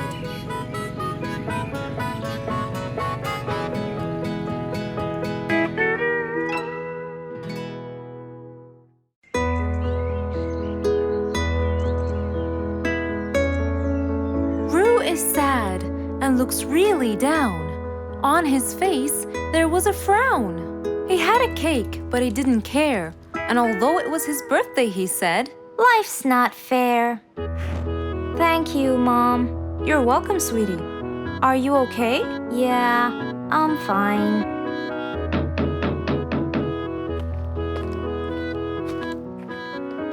Oh, look who's here. It was Roo's best friends, Poppy and Fluffs. Hey there! Happy birthday! Wow, neat birthday cake. Yeah, just a normal birthday cake, traditional birthday hat, and the same old wishes over and over again. Roo, are you okay?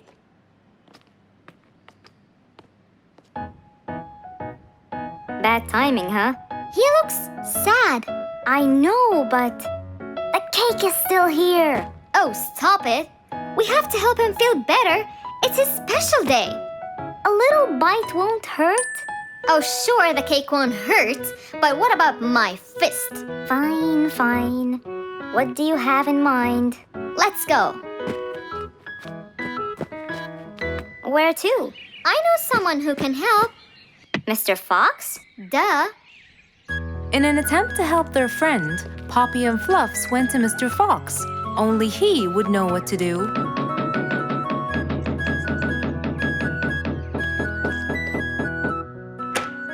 Hey, Carrots. Do you have any lemonade, Mr. Fox? I stopped apologizing for his behavior long ago. You know, Fluffs, he's just Fluffs. It's okay. Come in. Are you sure it's all right? Positive. It's always the right time. It's Rue's birthday, and he's pouting. He's bored with the same birthday routine every year. So we want to make him something different this year. Can you help us? Yeah. Unbelievable. You'd think I'm quite believable if you tasted this lemonade. It's awesome. Any ideas, Mr. Fox? What do you guys say I help you throw him an extraordinary party with a magic show? A magic show? But who's gonna perform the magic tricks? You guys will. I'll teach you. This is the best idea ever. I agree. We'll also bake him a cake. But he says cakes are boring. I can assure you, this one he will like. Sounds like the perfect plan. All right, first, let's bake the cake. It wasn't a very easy task, but all three of them worked hard to make this the best day ever.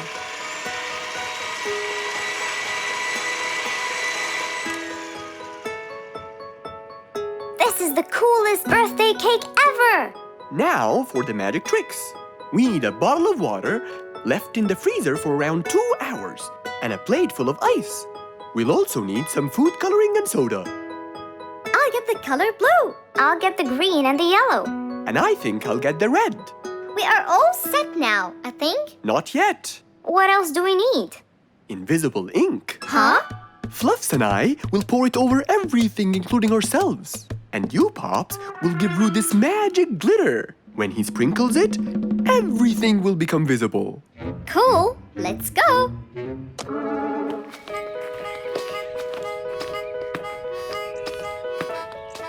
Let us pour the invisible ink now.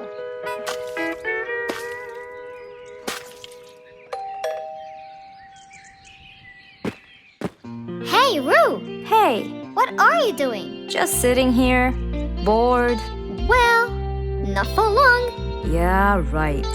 Well, think again. Happy birthday. What's this? You have to sprinkle it around to find out. Where? First, on the table. Wow! How did you do that? It's a donut cake! Now try sprinkling all around. This is impossible! It's the coolest thing ever! It's not over yet.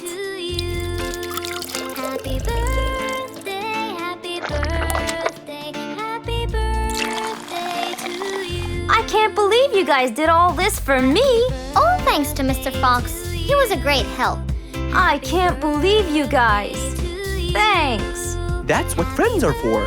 Mom, come and see! What wonderful friends you have, Rue! Yeah, I think so too. Because of his friends, Rue's birthday was extra nice. One celebration was not enough, so they celebrated twice.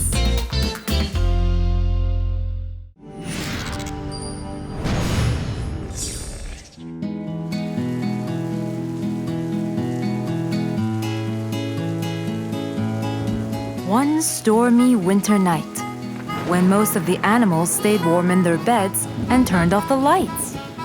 There was thunder, there was lightning, and Woody the Woodpecker found it frightening. He knew he was in trouble, for his house will soon become rubble. Oh no! What am I going to do? I better go to Mr. Fox before things get worse. With a nice cup of hot chocolate, Mr. Fox continued reading his book when the doorbell rang. It was winter, No one would walk in the rain unless they had a complaint. Woody, what are you doing walking around in such cold weather? Hurry, come in.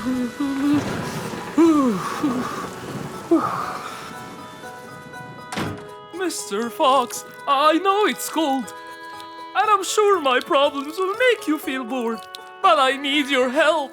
Of course. Don't worry. Have a seat, Woody, and I'll get you a hot drink. It must have been terrible to go out in that storm. Okay, thank you, Mr. Fox. So, what exactly is your problem? My roof, it gets ruined by the rain. Oh, I keep fixing it every now and then, but now, every winter is a nightmare. here you go, Woody. Thank you, Mr. Fox. So tell me, what happened to your roof? The rain makes it damp. Sometimes I fear it gets too damp. It might fall. Oh, you're right. That's a serious problem. Well, will you help me? Mr. Fox knew he couldn't stop the rain, but he couldn't let Woody's efforts be in vain. There had to be another way. I have an idea. We need to guide the water off your roof. But how can we do that? Well, we need to visit the jungle shop. But first, we'll wait for the storm to pass.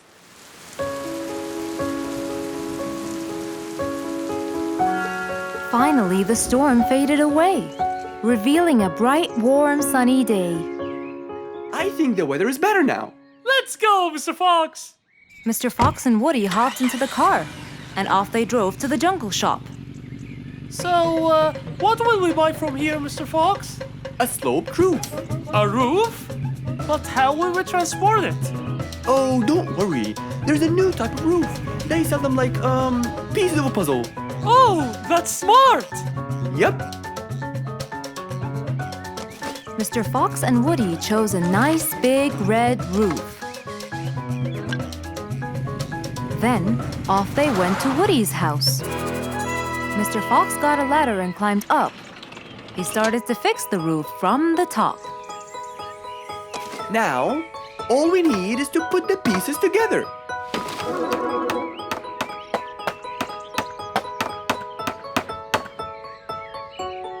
All done.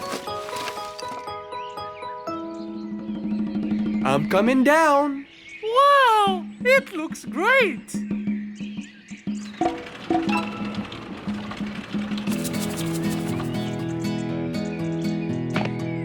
That way, all the water will slide down and the rain won't bother you again. So, does that mean no more rainwater will enter my house, Mr. Fox? Of course not. I guarantee it. Oh, I'm so happy! Thank you so much, Mr. Fox. Oh, it was nothing. We all like living in a dry, warm place in the winter.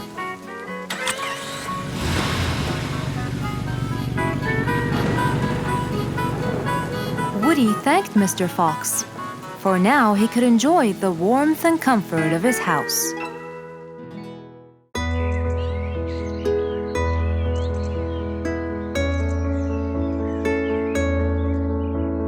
One cold morning, while everyone was shivering in their houses, Mr. Fox woke up and went to watch his favorite team play.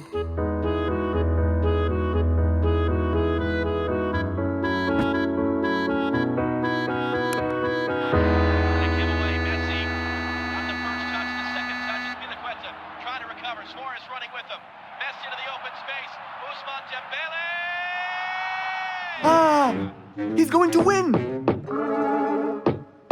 I wonder who could it be so early? Wait a second! I'll be right there! Good morning, Woody! How are you? It's been a long time since we last met. Oh, Mr. Fox, it has been a while. Tell me, have you finished building Nate's ship? Yes, Mr. Fox. I used teak and bamboo. Nate liked it a lot. He took it out on a trip. He and his friends had so much fun. Great! Mr. Fox, I noticed how beautiful your flowers look. You take really good care of them. Of course. And you know what? I'll tell you everything I know about flowers. Really? Thank you, Mr. Fox. Come in and have a seat while we talk. Okay. Woody followed Mr. Fox inside. Feeling a little cold, he waited patiently while Mr. Fox prepared 2 nice bowls of hot soup for them both. Here you go. Thank you. It's delicious. Glad you liked it. Now tell me, what's bothering you, Woody? How did you know that something was bothering me? I know you all too well, my friend. Okay. You know, it's really nice and warm here. Yes, warm weather helps me think and relax. Well, Mr. Fox, I'm sure you know that I've been a carpenter for a long time now. Of course. And during the winter, my business blooms. And my customers increase because I sell them the wood they use for their fireplace. Very good. But where's the problem? The problem is, they're not all the same. So each customer needs the wood to be suitable in size for his fireplace. That's true. And as you know, I work alone. So I take so much time and effort to cut and adjust the wood to suit each and every customer in this jungle. Sounds like a serious problem. He looks really worried. Okay, Woody, why don't you come with me to my workshop? It's round the back. There, we can think together and I can invent something to help you solve your problem. I really hope so, Mr. Fox. Don't worry, we will. I know. And you taught me that there's a solution to every problem. And Mr. Fox solves every problem. Ha ha ha! That's right, Woody.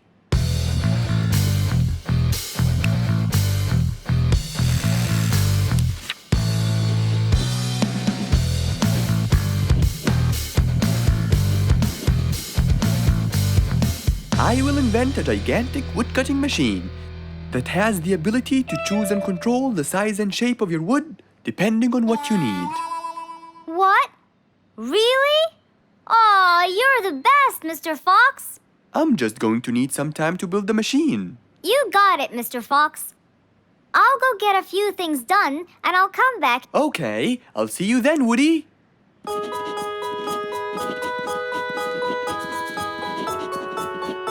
Mr. Fox started designing his cutting-edge invention. He knew that is exactly what Woody needed to help him with his carpenting business. And because he was making this device for Woody, he thought he'd add a bit of color to make it all even more special. Finally, this is it! Mr. Fox's size-adjusting wood-cutting machine.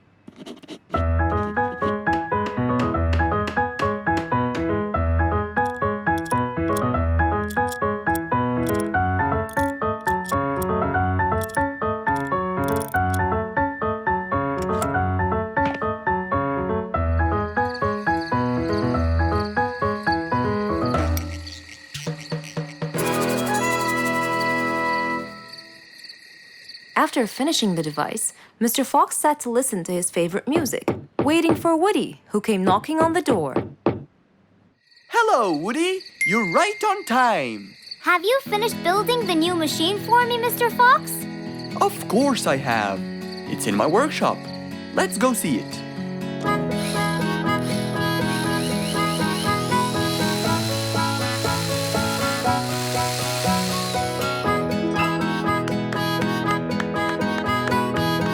Fantastic! I don't know how to thank you, Mr. Fox. I'm really grateful for what you've done. Don't thank me. I only did what I had to do. I'd better be off now to cut more and more wood. Have a wonderful evening, Mr. Fox, and thank you again. Good night, Woody. See you soon.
It was past midnight.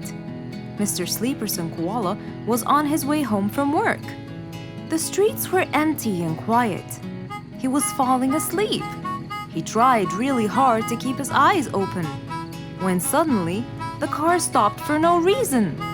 And Mr. Sleeperson didn't wake up, as if it was the hibernation season.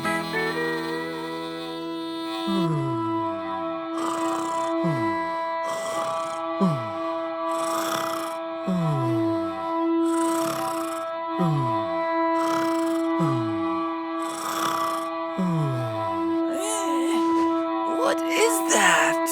Mr. Sleeperson fell asleep on his driving wheel. The horn was too noisy for Mr. Fox to bear. He tried to block the sound out, but it was no use. He pulled his cap over his head, put earmuffs, but it was all in vain. He couldn't bear that horrible sound any longer. What a horrible sound! Who could it be this late at night? Oh no! Mr. Sleeperson! It's you again! What brought him here this time of night? And he slept on the driving wheel. Excuse me. Mr. Sleeperson! Hello? Hello?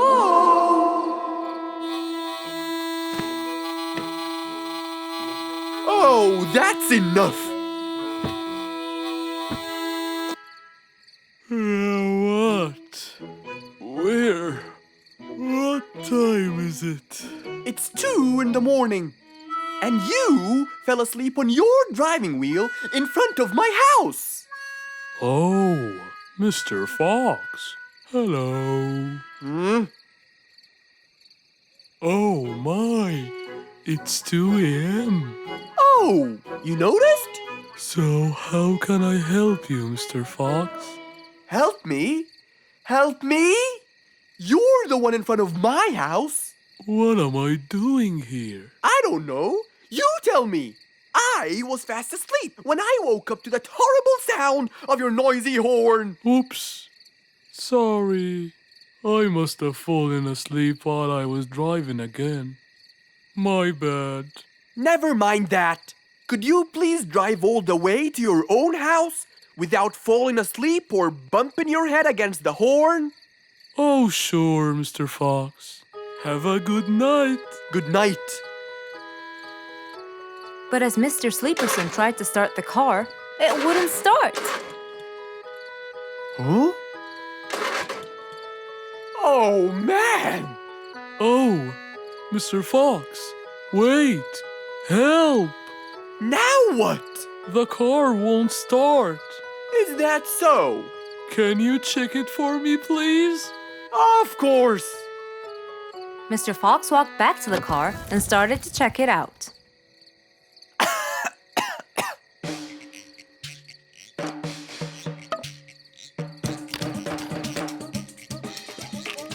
Everything seemed fine. However, when he lowered the hood cover, he found Mr. Sleeperson sleeping in the back seat. He couldn't control his anger. He banged the hood cover.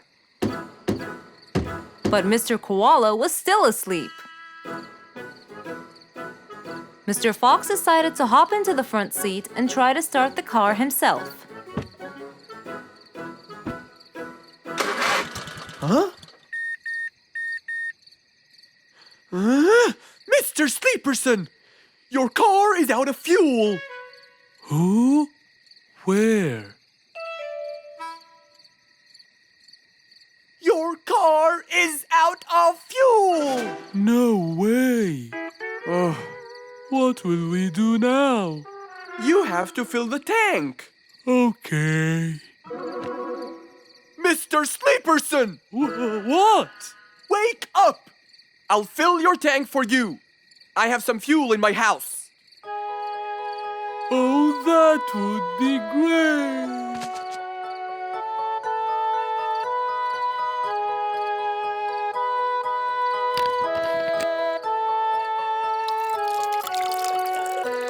Mr. Sleeperson, it's all done. You can go home now. Oh, thank you. Thank you so much. You're welcome.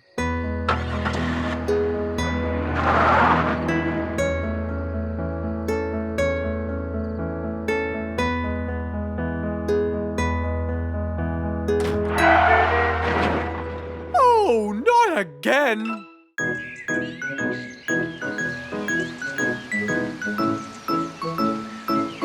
It was a beautiful Saturday morning.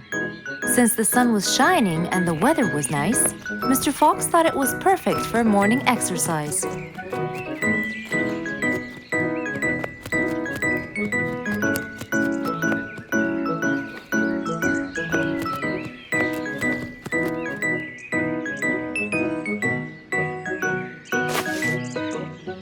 Ah, Piggy, how are you? Haven't seen you in a while. I really missed you. I'm fine, Mr. Fox. I really missed you too. I hope you're doing great. Why does he look so sad? I hope nothing bad has happened. You look a bit down, Piggy. Is everything all right? Are you okay? Oh, Mr. Fox, I really need your help with an urgent matter. Don't you worry, my friend. Big or small, every problem has a solution. I assure you, everything will be all right. Oh, I know, Mr. Fox. I can always count on you. Let's go to my house. I'll get you something to drink, and then we can sit down and you can tell me all about your problem. Let's go. With that said, both of them headed off to Mr. Fox's house. So, Piggy, tell me what's the problem? I keep trying to grow a plant in my garden, but it keeps dying. Do you give the plant enough water?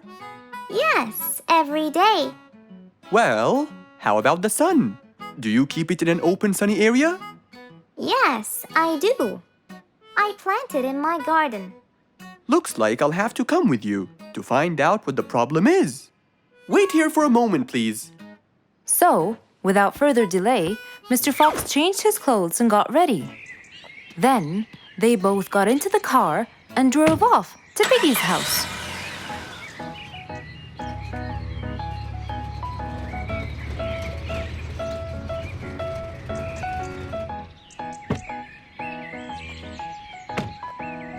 Look, Mr. Fox, these are the plants I told you about. Little Piggy, the plant you're trying to grow is ivy.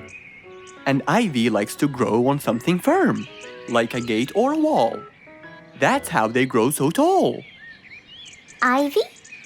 I thought it was just an ordinary plant. Well, you can still grow it on the garden wall. Piggy, do you have a ladder? Yes, Mr. Fox, over there. Okay, come with me. Hand me the drill, please.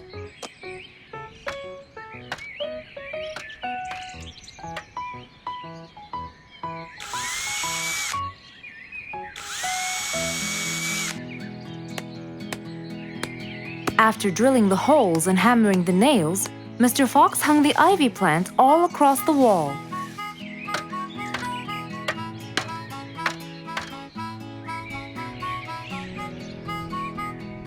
Now, when the ivy grows, it will find this wire to hold on to. I got it. Thank you, Mr. Fox. You're welcome. Take good care of it. After saving the plant and helping his friend, Mr. Fox took off. And that, my friends, was the end.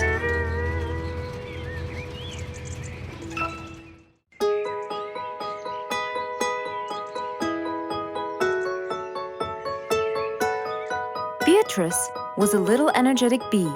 She wakes up early, eats her breakfast, and checks on her honey. Then, she goes out to collect some nectar. That smells great. I'll take some from here. Wow, that looks fresh. Here's my favorite type. And so, she went collecting all the nectar she needed, and when she was all done, she went back home. But as Beatrice came closer and closer, she could see that someone had been to the hive. Oh no! My honey! It's all gone! Who could have done this? Beatrice looked right and left, but no one was there. Sadly weeping with grief, she went to the place where she might find relief. Oh, Beatrice, how have you been? Mr. Fox! Beatrice, what happened? Someone stole my honey and destroyed my hive. Who would do such a horrible thing? I have no idea. I was out collecting nectar, and when I came back, I found... Calm down now, calm down. I don't know what I should do. Mr. Fox felt sorry for Beatrice. He kept thinking of a way to prevent this from happening again. Aha! I got it! You know who did this? No, but I can prevent this from happening again. Really? Really? Come with me. At once, Mr. Fox ran to his workshop. He grabbed some steel, some wooden plates, and his toolbox. He then hopped into his car with Beatrice by his side and drove away.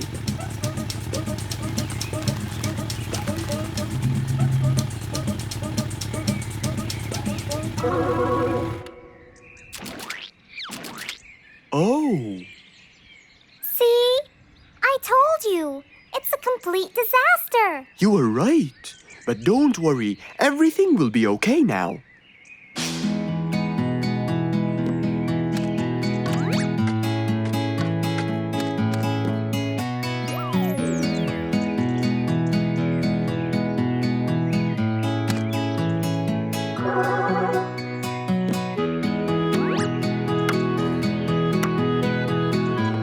Mr. Fox started to work. He got the wooden plates and built a box out of them, which he put on the tree branch. Then he surrounded the box with steel. He made sure the nails went in properly and made a door for little Beatrice. Now, all done. Wow, it's amazing. Thank you, Mr. Fox. There, take this too. And what's this? This is the key to your hive, so no one would enter without your permission. Really? Oh, I can't thank you enough. Don't worry about it, Beatrice.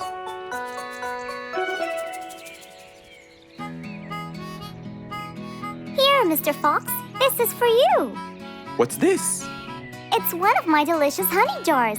It's the best kind I've got. Oh, you didn't have to. Well, thank you, Beatrice. And as Mr. Fox drove away, he thought that this was the perfect end to the day.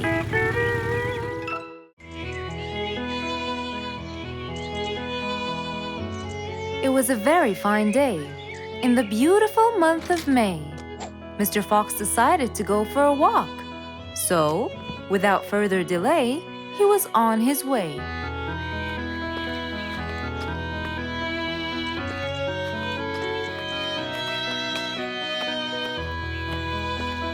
While Mr. Fox was walking, enjoying the sun and the trees, he heard a quarrel at a distance and someone saying, Stop! Please!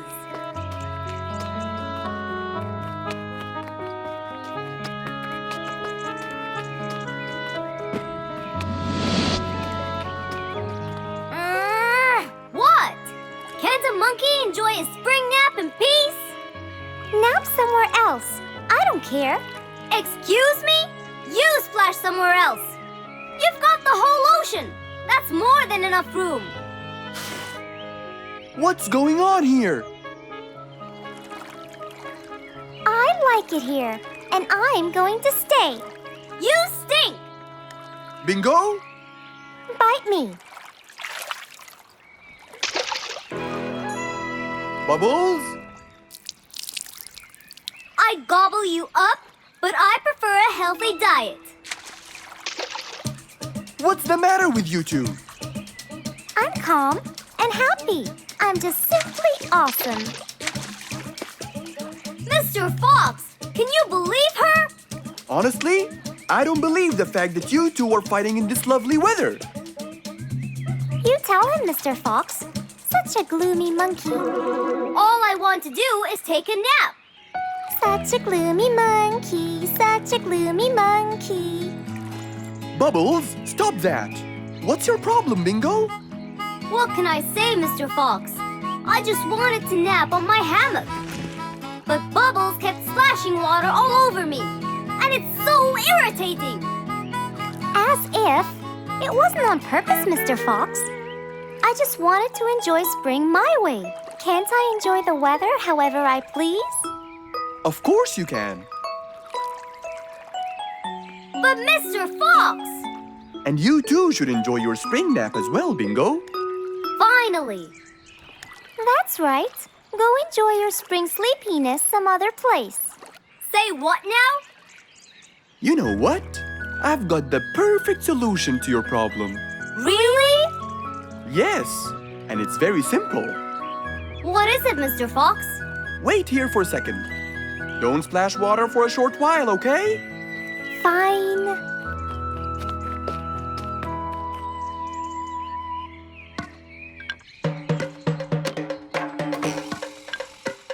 The hammock was very close to the lake.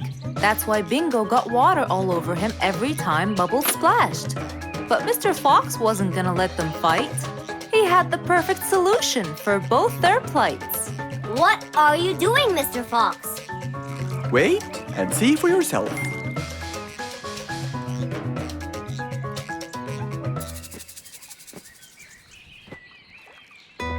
Let's see. First, we'll untie the hammock. 1, 2, 3, 4, 5. Now, we'll go a few more steps up and tie the hammock again. Here's good. There you go. Try it now, Bingo.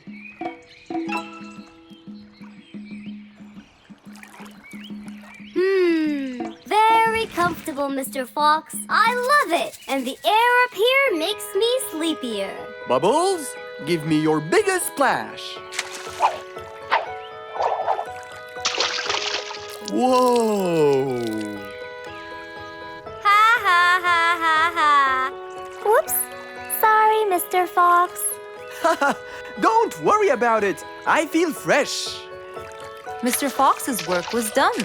First there was trouble, now there was none. For there was indeed no better deed than rushing to help a friend in need.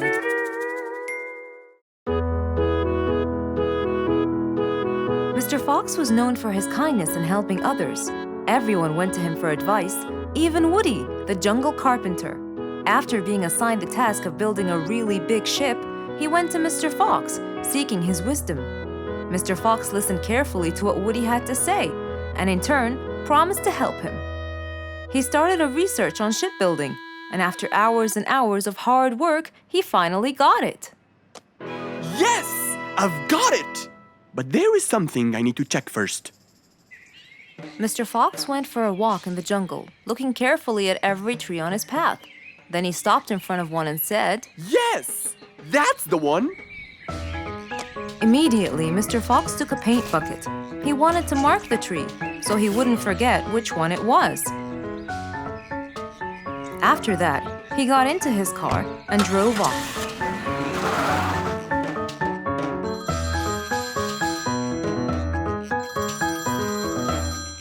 When he got home, he called Woody to tell him that he had found the perfect solution to his problem. It only took a few minutes before... Oh, Woody, right on time. Come on, Mr. Fox, tell me. Okie dokie, come in. I finally figured it out.